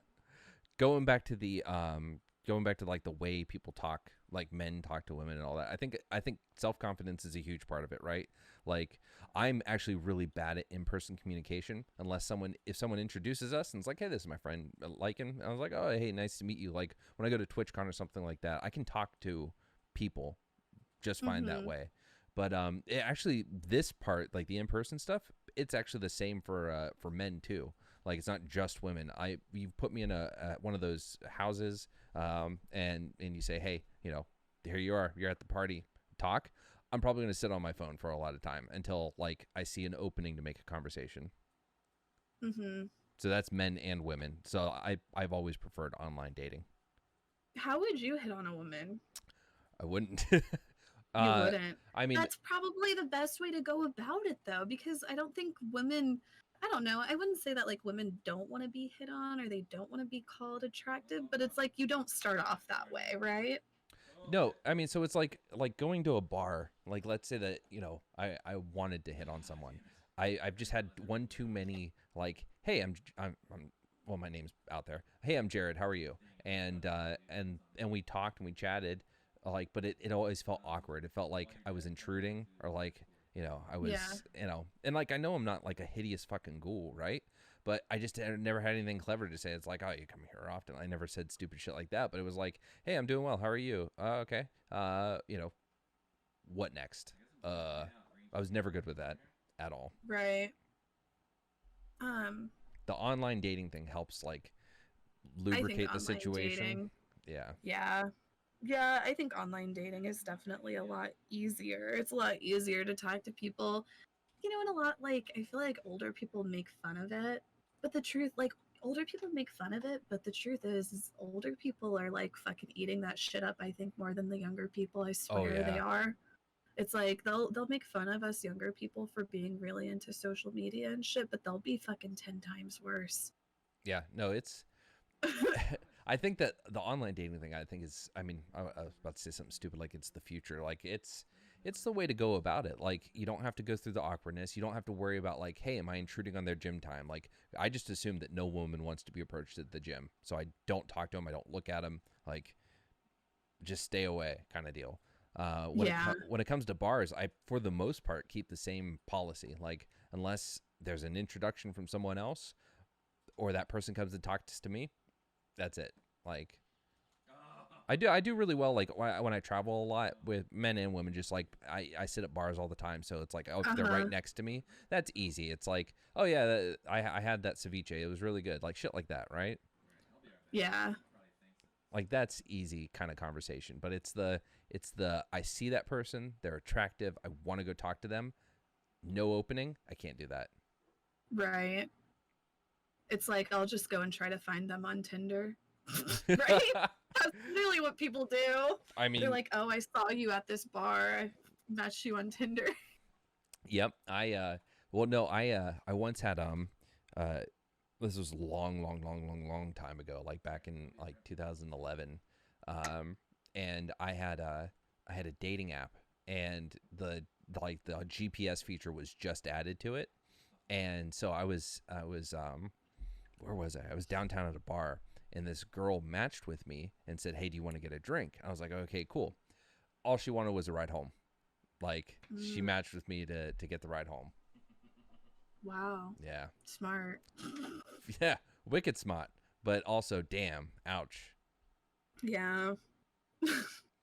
I do think that, like, I don't know. I think that women do go out and they like to get dressed up just to be hit on, and they don't like to take it much further than that. I mean, if that option was available to me, I can't say that I wouldn't take it. You know, like everybody likes having their ego stroked. I'm not saying that all women like to go out to, you know, get their ego. I mean, like men do it too. Men like going out and getting dressed up and like getting attention and getting looks. It's just human, right? Yeah, absolutely. I always get so annoyed whenever people are like, "Oh, you attention whore." It's just like, but wanting attention is just so in our nature. It's Yes. literally like bred into us, right? Yes. 1000% yes. Like, I don't fault anyone for wanting attention. I want attention. Do you think I'm on here because I just want to sit here and talk? Right. Like, no, Yeah. it's because I'm getting validation, right? There are people sitting in the chat talking to us, talking to themselves. We're building something. Like, someone might clip this later and say, "Look at this cringe motherfucker." And at the end of the day, I'll get some sort of validation and good feeling from it. Sometimes I worry that, you know, I've just been validated too much. Like, I feel like I've been validated in the wrong way, you know, because I've been streaming for so long. Mm-hmm. Like, I feel like people have just validated my bad behavior and actions too much, and I've been like fucked up to think it's okay. Do you think that like your psychedelic experience has changed the way that you view chat and the people you interact with in this environment? Uh, mm, I don't know. It's hard to say. Yeah. I don't know. I don't think it has. I feel it's hard to say because I feel like how I've interacted like with my stream has just changed so much over the years. You know, it's always changing, I Mm-hmm. guess. Like I said, whenever I first started streaming, like the first 2 3 years I was streaming, I didn't really, you know, like shed any light on my personal life, and now I've kind of gotten to a point where I'll be like a lot more personal on stream, Mm-hmm. where I used to never be. Do you feel, um but when it comes to like the validation part, like, do you feel that you've like needed that less after the psychedelic experience, um or that it didn't fulfill you the way it did before? um I feel like maybe in some ways it's made me more confident or sure of myself, or it's made me like know parts of myself that I didn't know were there, I guess, in a way. That makes sense. So I think in that way it's been good, yes. Bueno. Muy bueno. I don't know if movie's correct. But yeah, no, those are the kind of things that I wonder, like what will change after doing mushrooms or something like that. And it's like, will my It does change your outlook in a lot. I mean, like I would say like the first few times where I did psychedelics, it was really just kind of like a fun thing, you know, like got to joke around and laugh a lot. Like, you oh, if you do it, you're gonna do it with your friends, right? yeah, absolutely. Yeah, you know, like you do it with a group of your friends, and you know, you don't always get that like mind blowing, you know, experience, and you definitely don't necessarily get it the first time you do it, you Mm-hmm. know. Um, but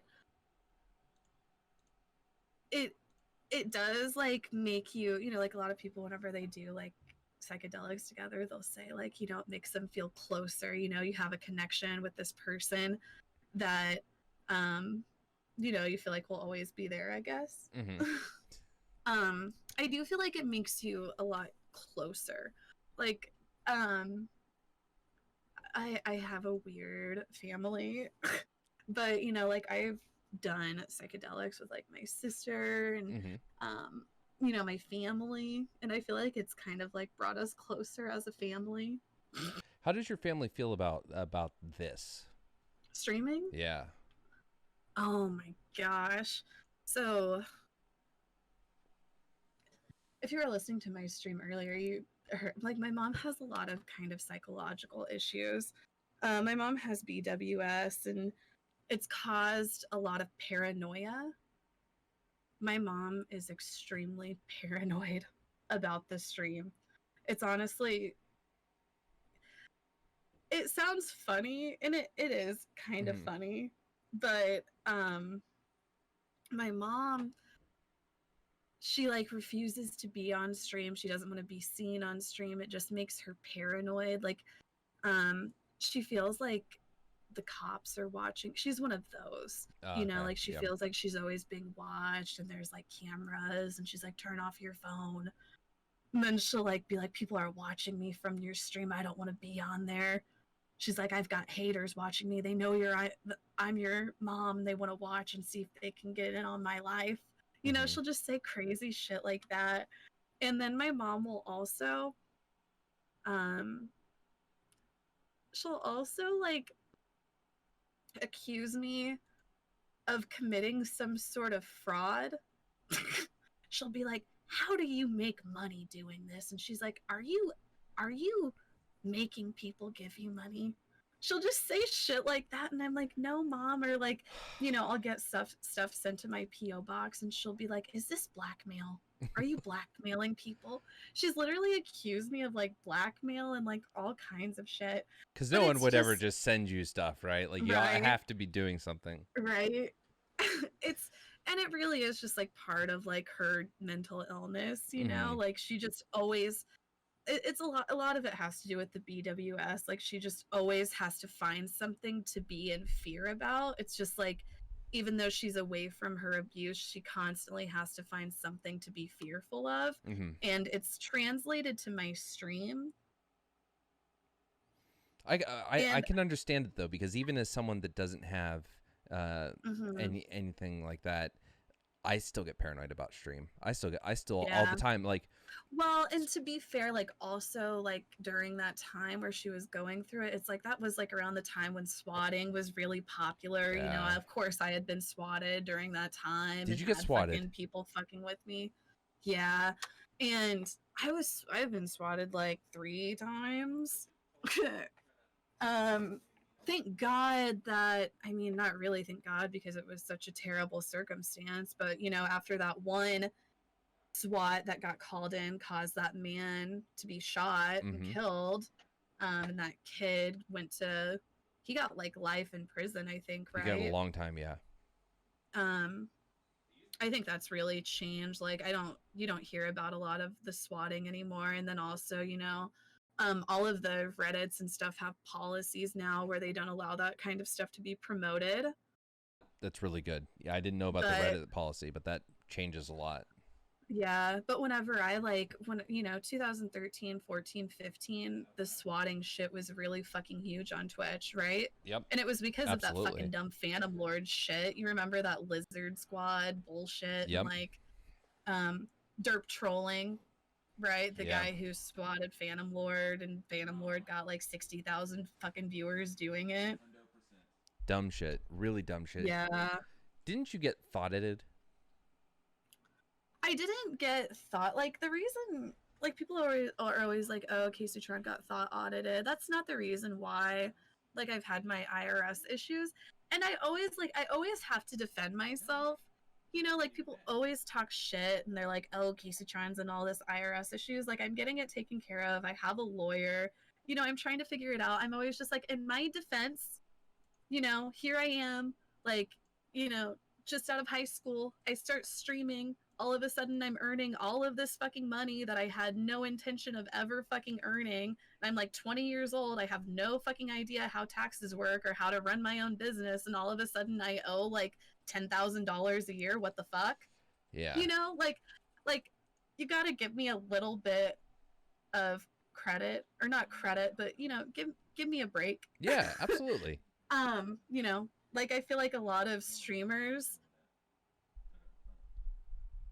are probably maybe not in the same situation that I'm in, but I feel like a lot of streamers like eventually find themselves here because they just don't know how to handle, their business or taxes, and then making the type of revenue that you can sometimes from streaming. It's completely understandable. Like, yeah, I went to the military and it was just, hey, tax time. They gave you printed off your thing from this website that had all Right. our info. You went down to the base accountant and you gave it to them, and they just took 3 seconds to fill it out because it was all super easy because you were all in the military. And yeah, that was it. The end. When I got out, Right. I had so much to learn. Right. Um, but yeah, I wasn't thought audited. It was just like I always say, I always filed my taxes. I was just behind on payments. So that's why my bank account got garnished. And whenever I talk to like my lawyer, they just said that a lot of the time, it'll just kind of get to that point, and they usually just do it to kind of alarm the person into actually like getting it taken care of, Mm-hmm. you know? Because for so long I was like, "Oh shit, I need to get caught up on my taxes," and I kept on, putting it off, and then finally, whenever your bank account is garnished, you're like, "Oh shit, I guess I have to do this now. They're making me," Yeah. you know? No, yeah. Like But I mean, there was one year I owed extra on taxes, and I had to like set up a payment plan and all that, and that was yeah, obnoxious. Yeah, it's taxes suck. yeah, they really do. I have used an accountant for the last 7 years because of that. Yeah, I need to get an accountant. I just, I don't know. Everybody's like, yeah, Kaceytron, you need to get an accountant. Why are you still doing your taxes yourself? I'm just like, I have to go through and line itemize everything because I don't like, what if I miss something? No, absolutely. I mean, that's why I use an accountant. Right? Is like I do as much as I can. I lay as much of it out for them You already. have to, yeah, Eh, that's what I figured. I was like, if I get an accountant, I still have to like line itemize everything anyway. They just know how to better get me tax breaks. I don't know. Exactly. No, yeah, they know the tax laws, so they can help you get the breaks. They can help your, you know, adjusted gross income or whatever, like get it down to a rate that's going to work for you. They know all the little things that you have to file, and yeah, it makes life a little easier. Yeah, Man, how do we get to fucking taxes? I don't know. Oh, It's nice just to be able to talk to somebody though. I'm trying to get like I don't know. I was saying earlier that one of the things that I feel like I've struggled with the most as far as streaming goes is networking. mm-hmm. And networking is hard. It's hard to like for one, it's hard to like even feel confident that you're good enough to like get somebody to talk with you, right? You know what I mean? It's like sometimes it's just like I don't know if I'm good enough to get these other people to talk with me. Why would they want to talk with me? And then whenever you get them to talk to you, you're like, what the fuck do I say? Yeah, Networking is hard. networking used to be actually the thing that I was really good at on Twitch because a lot of Uh-huh. people on Twitch didn't have any network experience. Like, so it Right. was just all you had to do was go shake a hand and say, "Hey, let's grab dinner." Like, that's how Destiny and Yeah. I ended up on a podcast together. I met him at Right. a StarCraft event. I was like, "Hey, let's go to Outback." We went, Yeah. had steaks, and yeah, then we started doing that. Now it's actually a lot harder. Like, people are Because very everyone's networking. Because everybody's like, oh, it's kind of how Twitch culture is like shifting now. Like people don't just want to watch their favorite streamer now, they also want to watch their favorite streamer interact with their other favorite streamers. Right? yes, like people who liked It, Hassan, and then mhm. Destiny fans became Hassan fans, and then they wanted to see Destiny and Hassan do streams going out to eat. They wanted to see him play video games together. Um, Mhm. yeah, and then there are a lot of people that are very upset that the rift happened and that they're not friends anymore.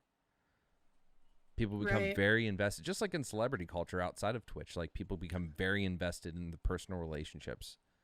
Yeah. Yeah. I do. I like the way Twitch is shifting. I do. Um, I like a lot of like as much shit as people want to talk on Twitch all the time. Like I do like a lot of the way I guess content is going.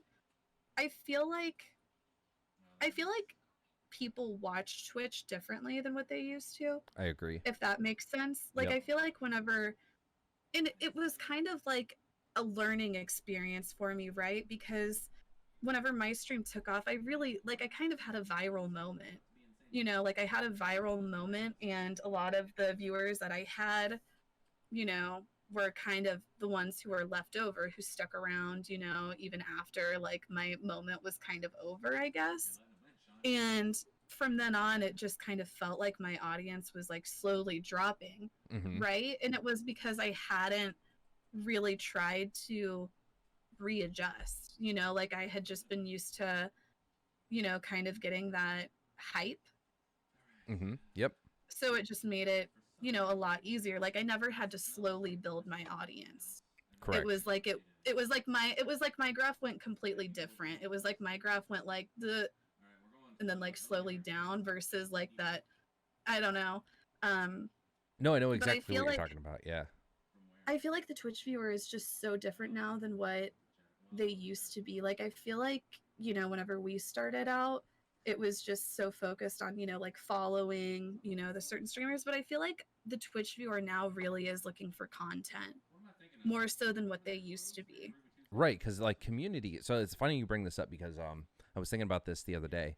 My buddy's been getting into streaming. We were talking about like what it was like, you know, back in the day, and it was that you say they watch it different. I think they are more interested in the content, because look at the way Twitch chats, right? Now maybe some, I assume that some communities are going to be different, but for the Mm-hmm. most part, like back in the day, if you had 100 viewers, you had an active chat.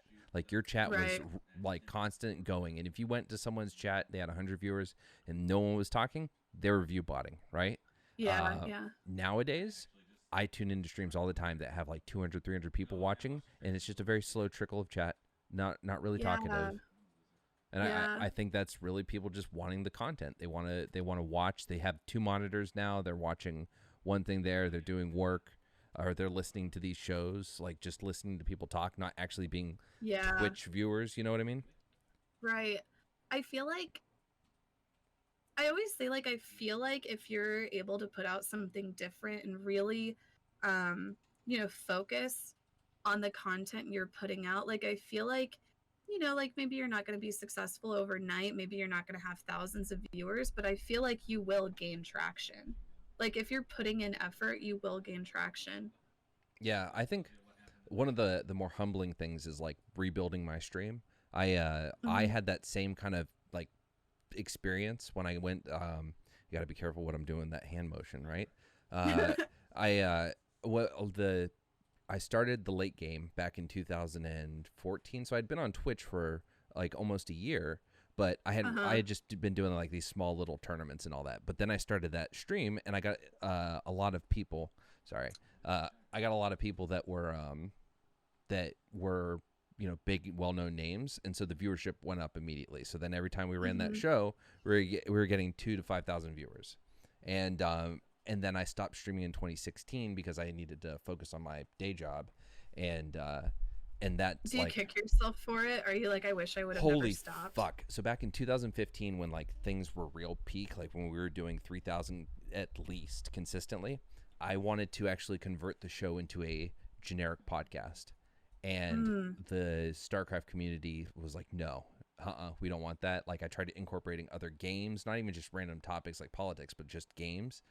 No, Uh-huh. they didn't. I wish I had, because I would have eaten that viewership loss then to Uh-huh. grow later, and that's what I was terrified of. So I stopped streaming. It's all gone, and now I'm rebuilding it. It's a very humbling experience to like go through that. I know what you mean. Like it was humbling for me, I guess. Like I feel like around like 2017 is whenever like I started, you know, like feeling less of that, oh, like I have all this, you know, kind of like, you know, cuz I was kind of infamous.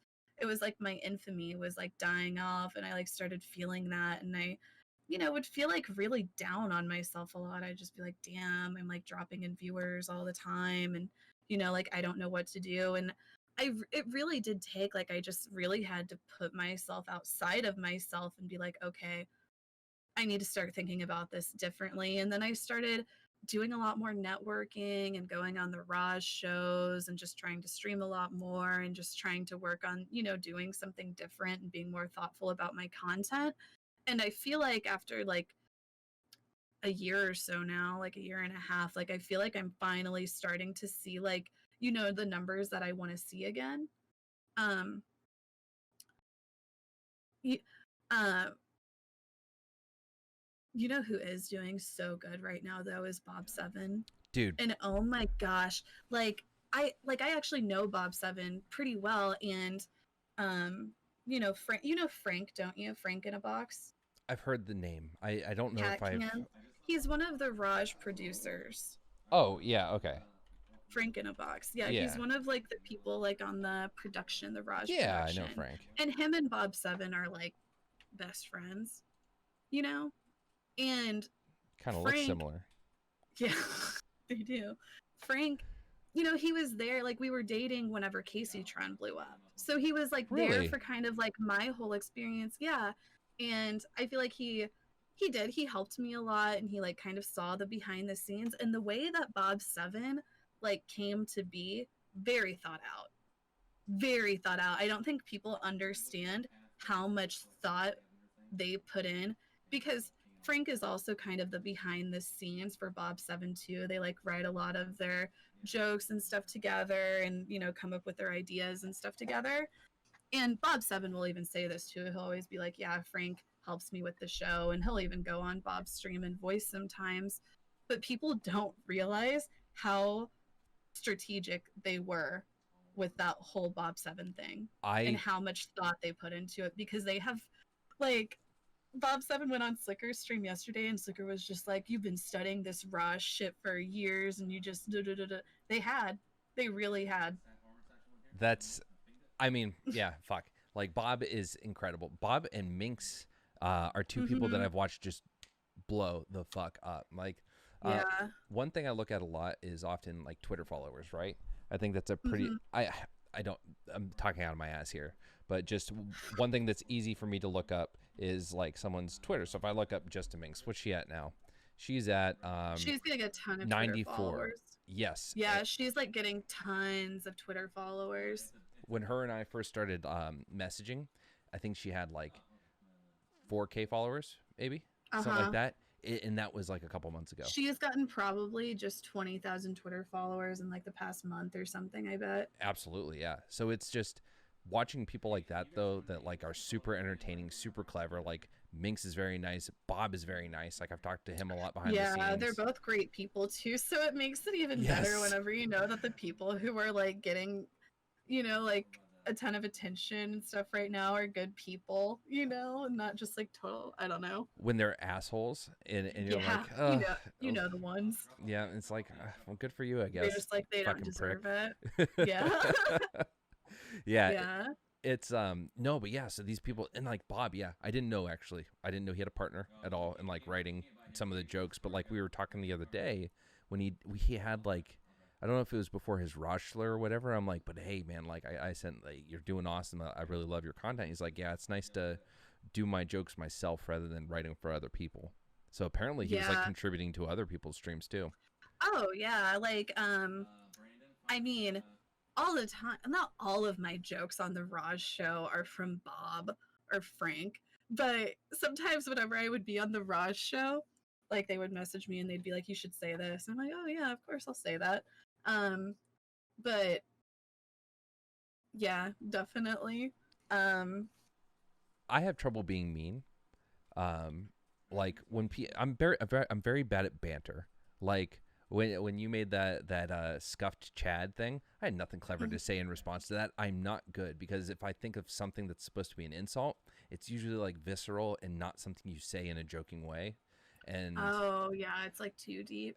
yeah, and so like Bob and a few others had, like when I'm on Raj shows, messaged me stuff. But even then, I'm like, oh, this is kind of mean. I don't know if I can do this. And that's not that I'm against that kind of humor, by no And then means. it's harder for you too, because like you're not as introduced to the Yep. show, so going on and insulting other people who are kind of favorites just always gets you so much hate, Yeah.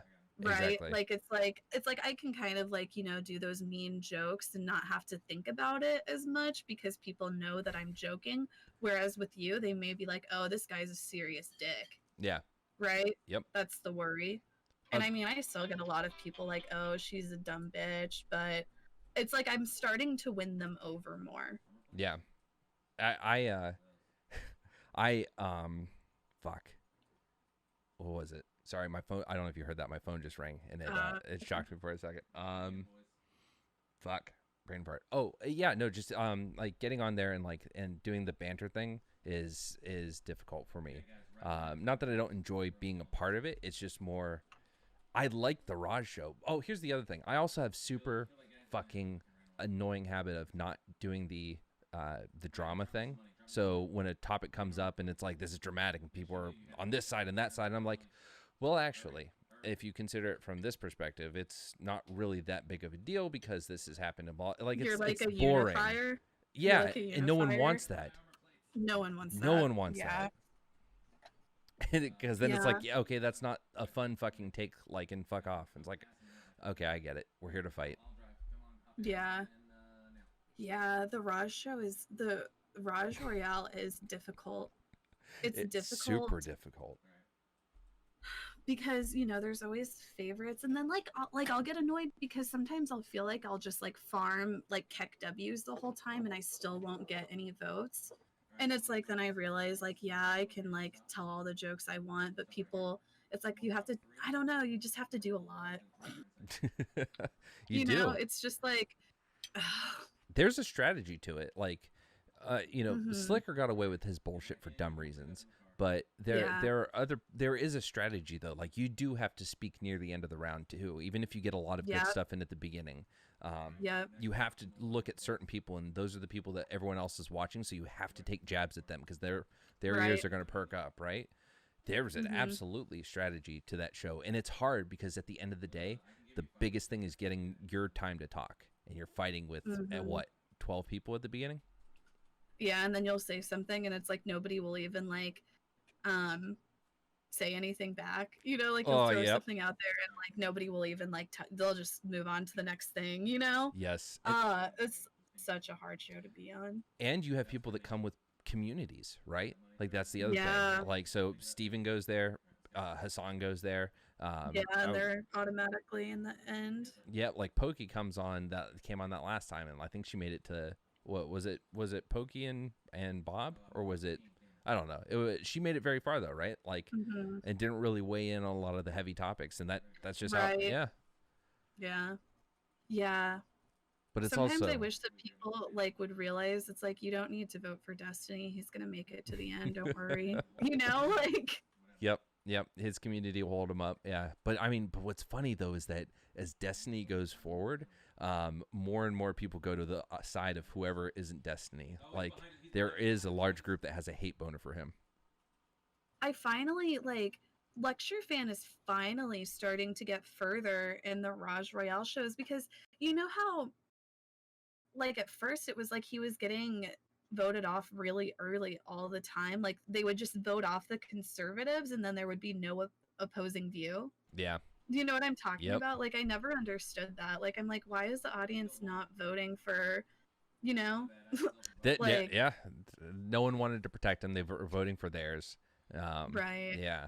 But he finally like I think the last Raj Royale he made it Lecture Fan actually made it to like the final at least 3 or 4. Really? Yeah, he made it far with I want to say it was like Destiny. No, it was Hassan Okay. Yeah, yeah, and that's right. Because Bob. Destiny wasn't on the last one because they won't go on Yeah, together. Yeah. yeah, yeah. I mean, the last time, what was the last thing they were on together? Was it the Trainwrecks podcast? I think it Yeah, was Scuffed. maybe. That was. It's always fun because they can't stay off each other, and Yeah, it always gets really interesting. it annoys me. Like people always talk shit on the Raj shows. It does. It annoys me. People are always like, "Oh, this is garbage. You scripted garbage. You always know what's going to happen next." And I just think that's such bullshit. Like I feel like the point of watching the Raj show is again just watching your favorite streamers interacting with each other. That's why people like to watch it. It's not because Yes. people believe that oh the Raj chiller is real and Justin Minks is really going to be with Too Mad now. It's not, people don't actually fucking believe that. People watch it because they like to see the interaction. Yeah. And to give Rush some credit, he's the best host on Twitch. Like, He's he very does do good. a good job at what he does. Again, like I was saying earlier, people don't realize how hard it is to be the host, because it's like he's not trying to highlight himself. He's trying to highlight other people as content.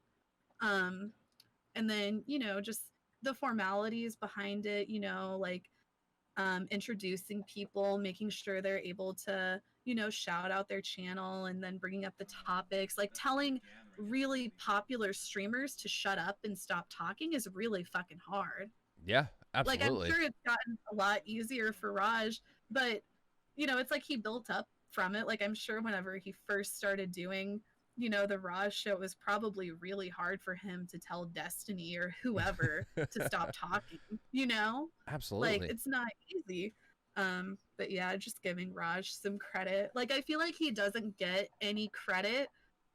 Like, I think he gets a lot of credit from like the streamer side of it and all of us streamers, but I feel like the viewer side of it, he doesn't. I I don't know because I'm in that weird position between being a viewer and being, a streamer and Yeah. like knowing a lot of the people that are on it. I do hate though when people are shit talk the show. Like when Rem came on for his first time, Uh-huh. part of me thinks that might have been a joke, like maybe a Bob feed or something like that, or even just a Rem joke, like to try and really because What did he say? he just said this is a shit show and that Raj sucks as a host and Oh, that he yeah. platforms a bunch of shitty people. But he got invited Mhm. back the next week, and I think it was because he caused a shitstorm, even though everyone else told him to shut the fuck up. Part of me Yeah. thinks it was strategic because it worked, but Yeah. there are still people that do that, and he might have meant it because I think he kind of did because he didn't like some of the He people that probably Raj did. platformed. Yeah. But like there are a lot of people that do say those things, and it kind of like we all benefit from the show. As a viewer, you benefit from some really interesting content and some stupid fights and whatever and drama. Yeah. But then as a person that gets on, I've been on what 2 or 3 now. Like Uh-huh. I haven't made it far enough to really benefit from it, but it's a fun time. I get to make new friends. Yeah. Like It is really fun going on the shows, and don't feel bad. Like, I get voted off like first or second or third usually. yeah, I I will say that Raj has been doing such a fucking good job for us girls.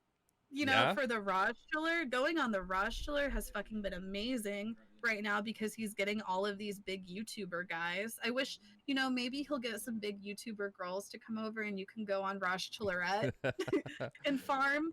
But it's been so good for me just being on like the Raj Chiller with like Carson and Swagger Souls and who else have I been on? Were you on the Fed? Schlatt.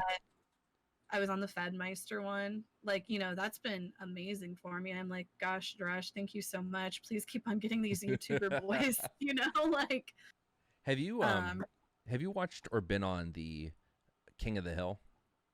yeah, I've hosted on it like once, and then I went on it once, but kind of just like as a fluke thing because it kind of would be unfair for me to like really compete on Queen of the Hill.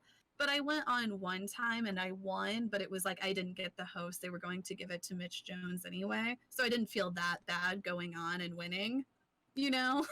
I so 2 things. First, I won my King of the Hill. My Mm. which was cool, but you remember I I didn't talked see that one. I don't get to King of the Hill is the one that I watched the least, so I didn't see the one that with you on it. so I did the Who boring were the thing. girls? It was Mia, some Aussie chick, um Cutie Cinderella and Mm-hmm. a Linnet Oh, Alinity? Amaranth. Amarath. Yeah. And then some Aussie. How do you feel about the word chick? I think it's fine. Okay. I want to check. Some people see it as a derogatory or dismissive term. I view it as like the opposite of dude. You have dudes and you have chicks. Yeah, that's how I would say. Uh, Oh, but but what did you say was your bit on it? oh, I did the boring thing. Like guys come on and just shit talk, and I'm like, I'm not gonna shit talk you. There's no reason to. Like, I have no beef with you. And the girls like that, They did, and they're like, I want to choose. Yeah, but yeah, I then can I'm see like, that. but it wasn't my bit. Like that was just me being genuine. But I recognize that that's not fucking fun because I lasted a long time. I was like 45 minutes, and from when I got on to winning, like so that's Uh-huh. not entertaining at all. Mm-hmm. And then I didn't get the host, by the way. So did somebody else win last minute? No, I won. They gave it to Amaranth. They started Raj started giving the host to like the different people that will, I think, be what's the word? The judges. There we Yeah, go. yeah.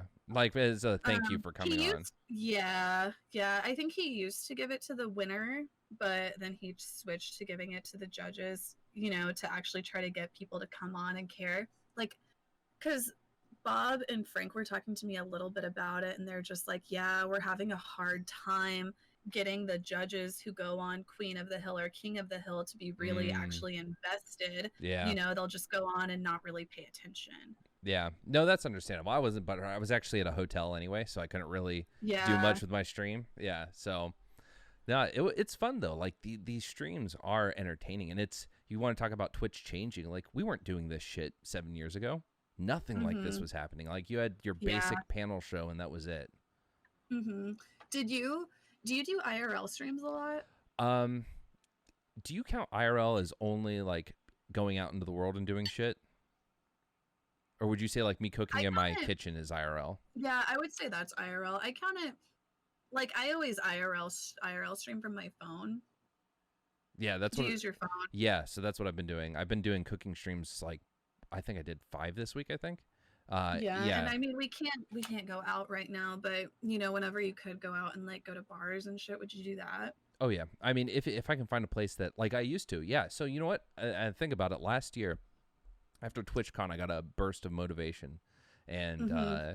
and I started just going out to dinner, and like I'd set my phone up on my on a glass of water or something and then just talk. Yeah.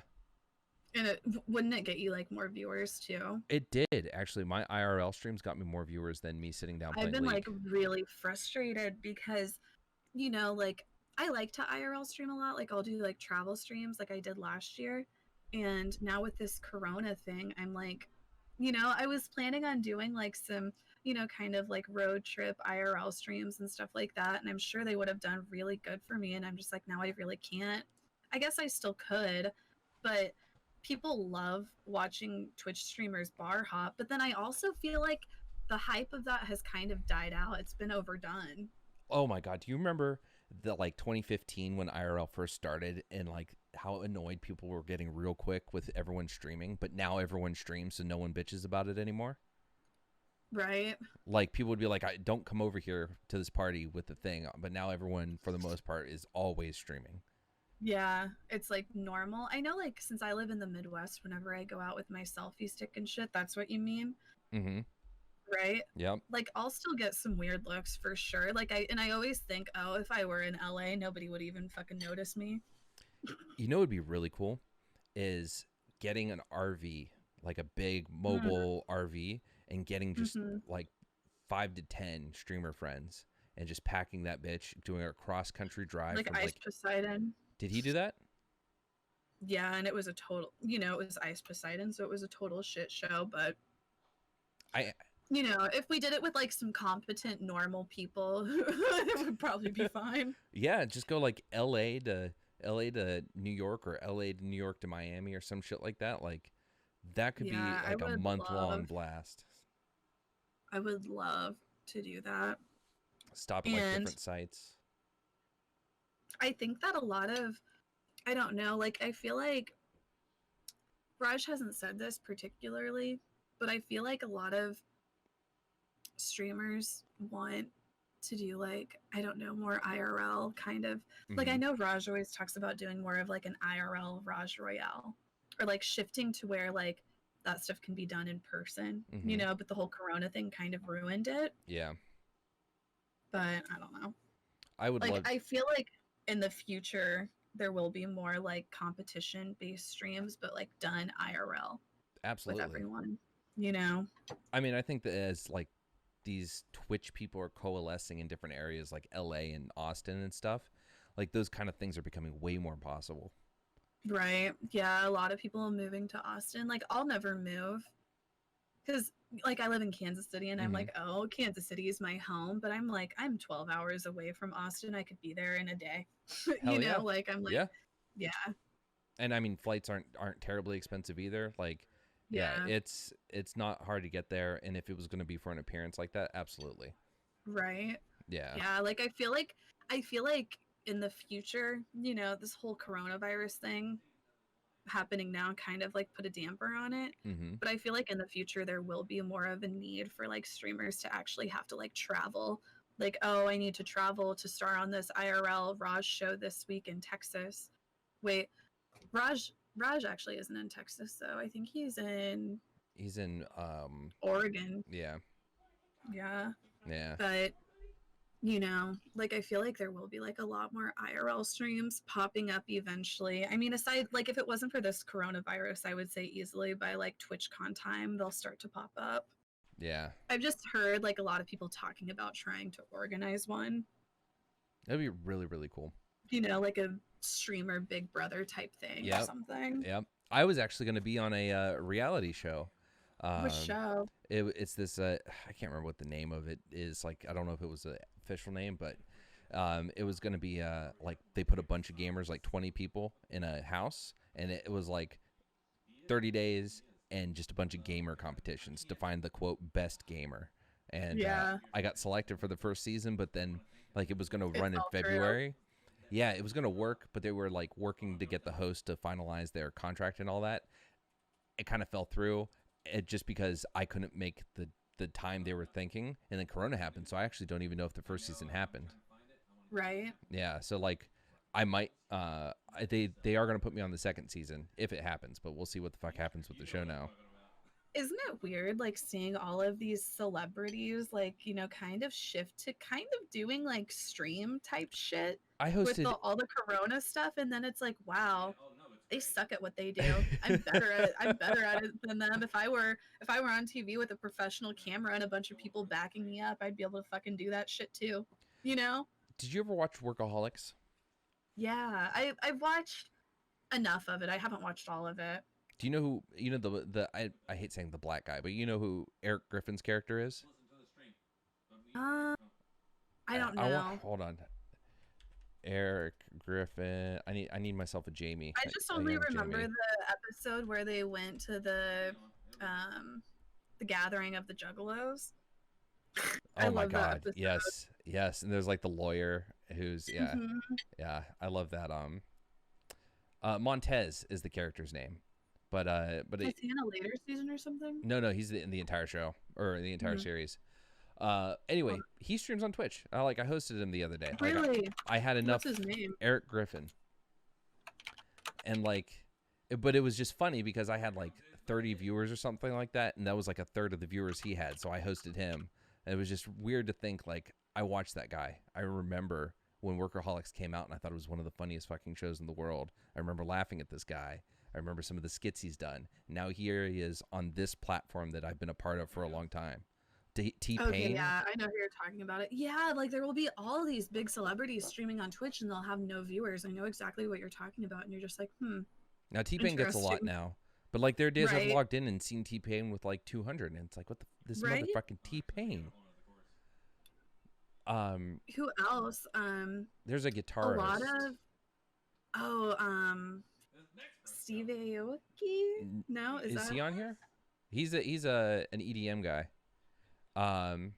But there is a guitarist from a metal band. I can't remember if it's it's Steve Aoki. No. Dragon Force? No. Is he in Dragon Force? Whoa, is he? No. He does EDM. He is not part of Dragon Force, but there is a Japanese or Asian guy on Dragon Force too. But damn, I can't remember the guitarist's name. It's some white guy, but he's from like a metal band that's been around since the early 2000s.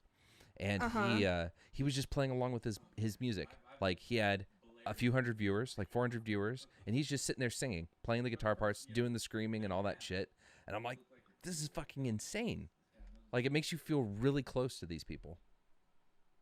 I've been seeing a lot of RuPaul's Drag Race. I've been seeing a lot of drag queens that have been coming on Twitch, like Trixie Mattel. She's really big from Drag Race, and she started streaming on Twitch maybe like a year ago, and she's finally starting to get like 5,000-6,000 views. That's crazy. And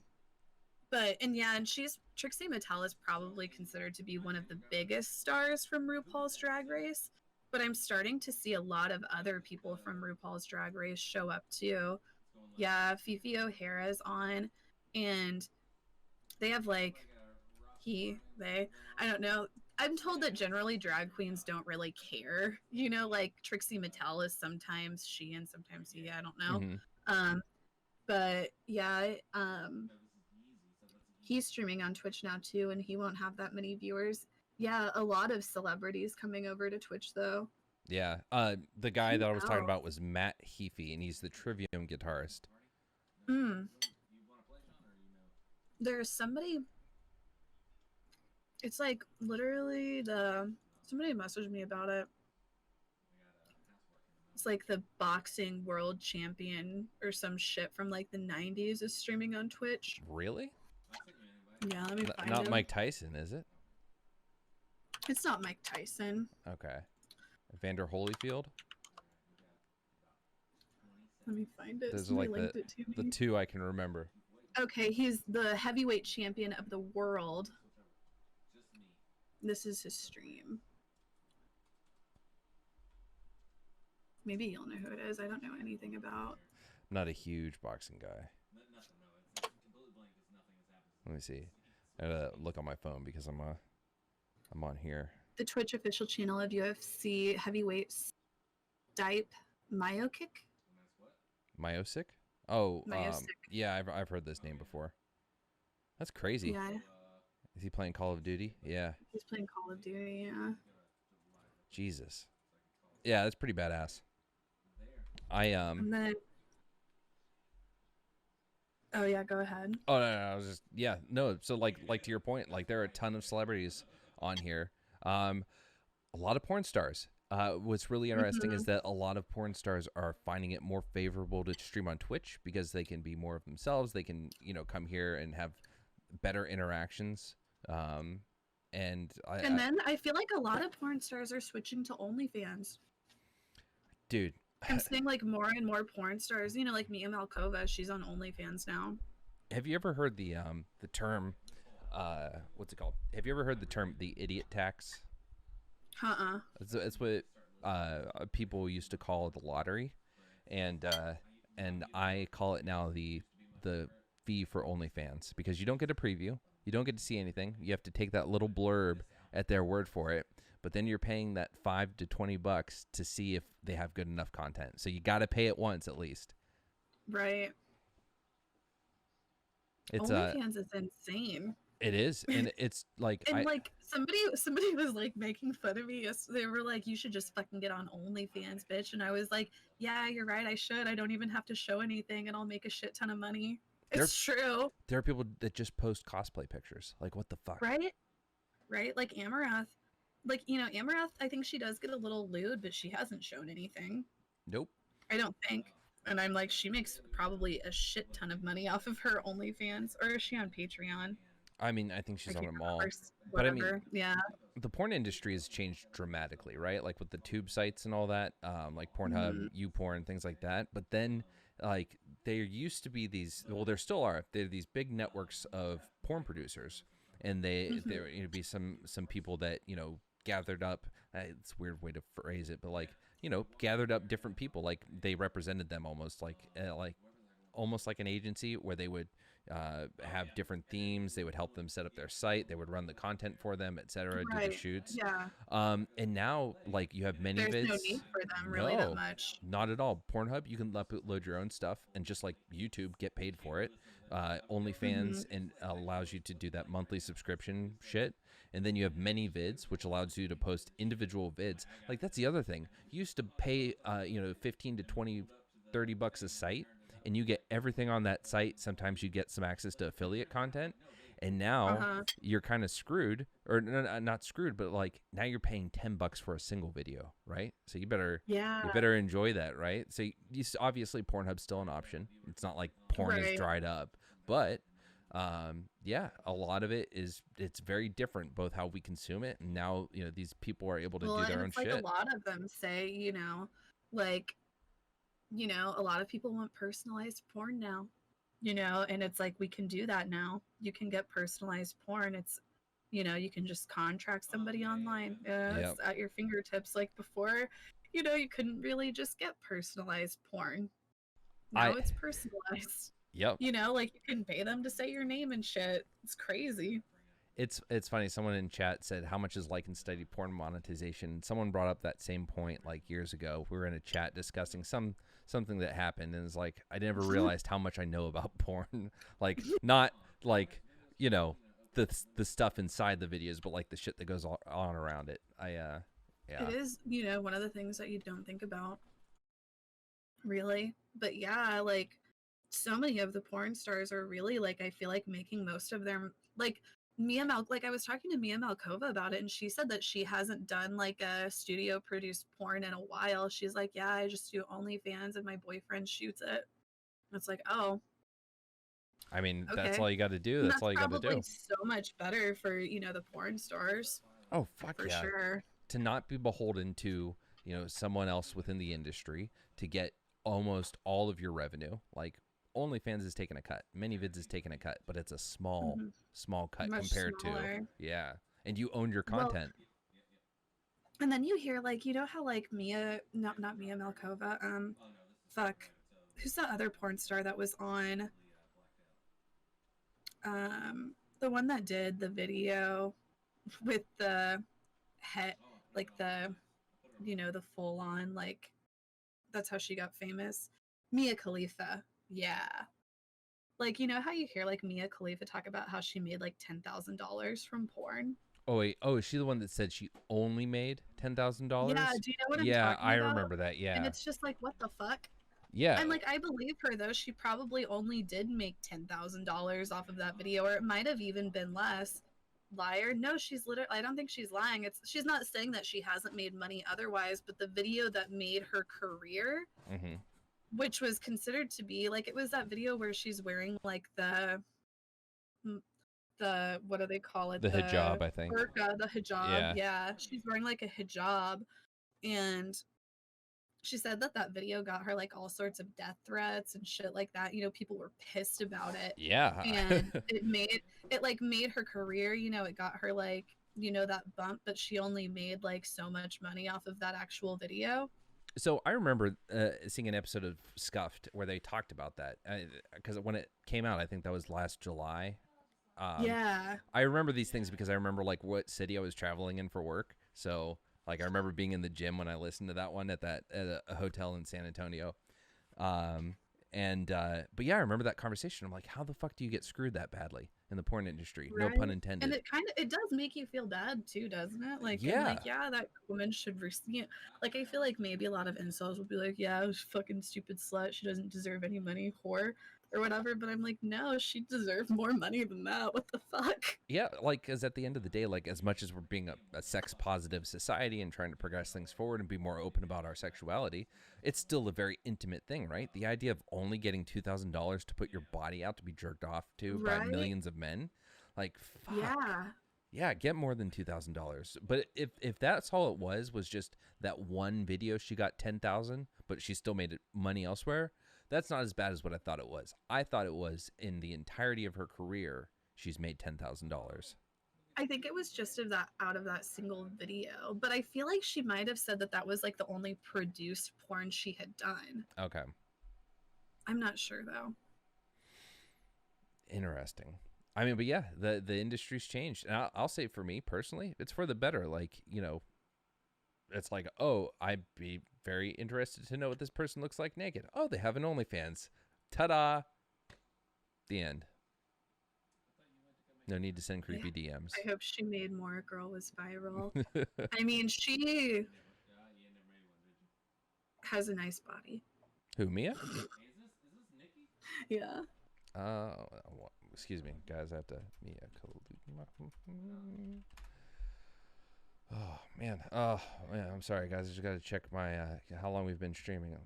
Yeah, she does. Yeah. Just careful with your sunglasses. But yeah, I don't know what else to talk about. We've covered a lot. We've covered a lot of ground. I mean, fuck it. I'm down to do this again if you are. It was very nice talking to you. We can. Yeah, it was good talking to you too. Yeah, I think that ending it on pornography is a very good place to stop it. Um, Yeah, for sure. well, thank you for coming on, Casey. It was really nice getting to chat and get to know Yeah, you. it was nice talking to you. Like, I feel it was good. You know, it's good for me. Like, I feel like I am so awkward. I am, like, you do a lot better, like you said. But I am such an awkward person. I really am. I I'm right there with you. I mean, I was just trying to No, force I some feel really like you do bad a lot porn joke. better. I appreciate that. So yeah, let's definitely do this again. Are Yeah, you going to for be sure. streaming after this? No, No? Okay. no, I'm going to bed. All right. Well, hey, Yeah. I appreciate it. I want to chat with you a second after this, so let's hang up. Uh, folks, thank you very much. I'm assuming you're all Kaceytron viewers here, but if you're not, Yeah. go give Kaceytron a follow. If you enjoy the stream, or if you're watching on YouTube, go ahead and hit that follow or subscribe button. And yeah, thank you very much, Casey. It was really nice talking to you. Yeah, thank you. Bye, Bye, guys. guys.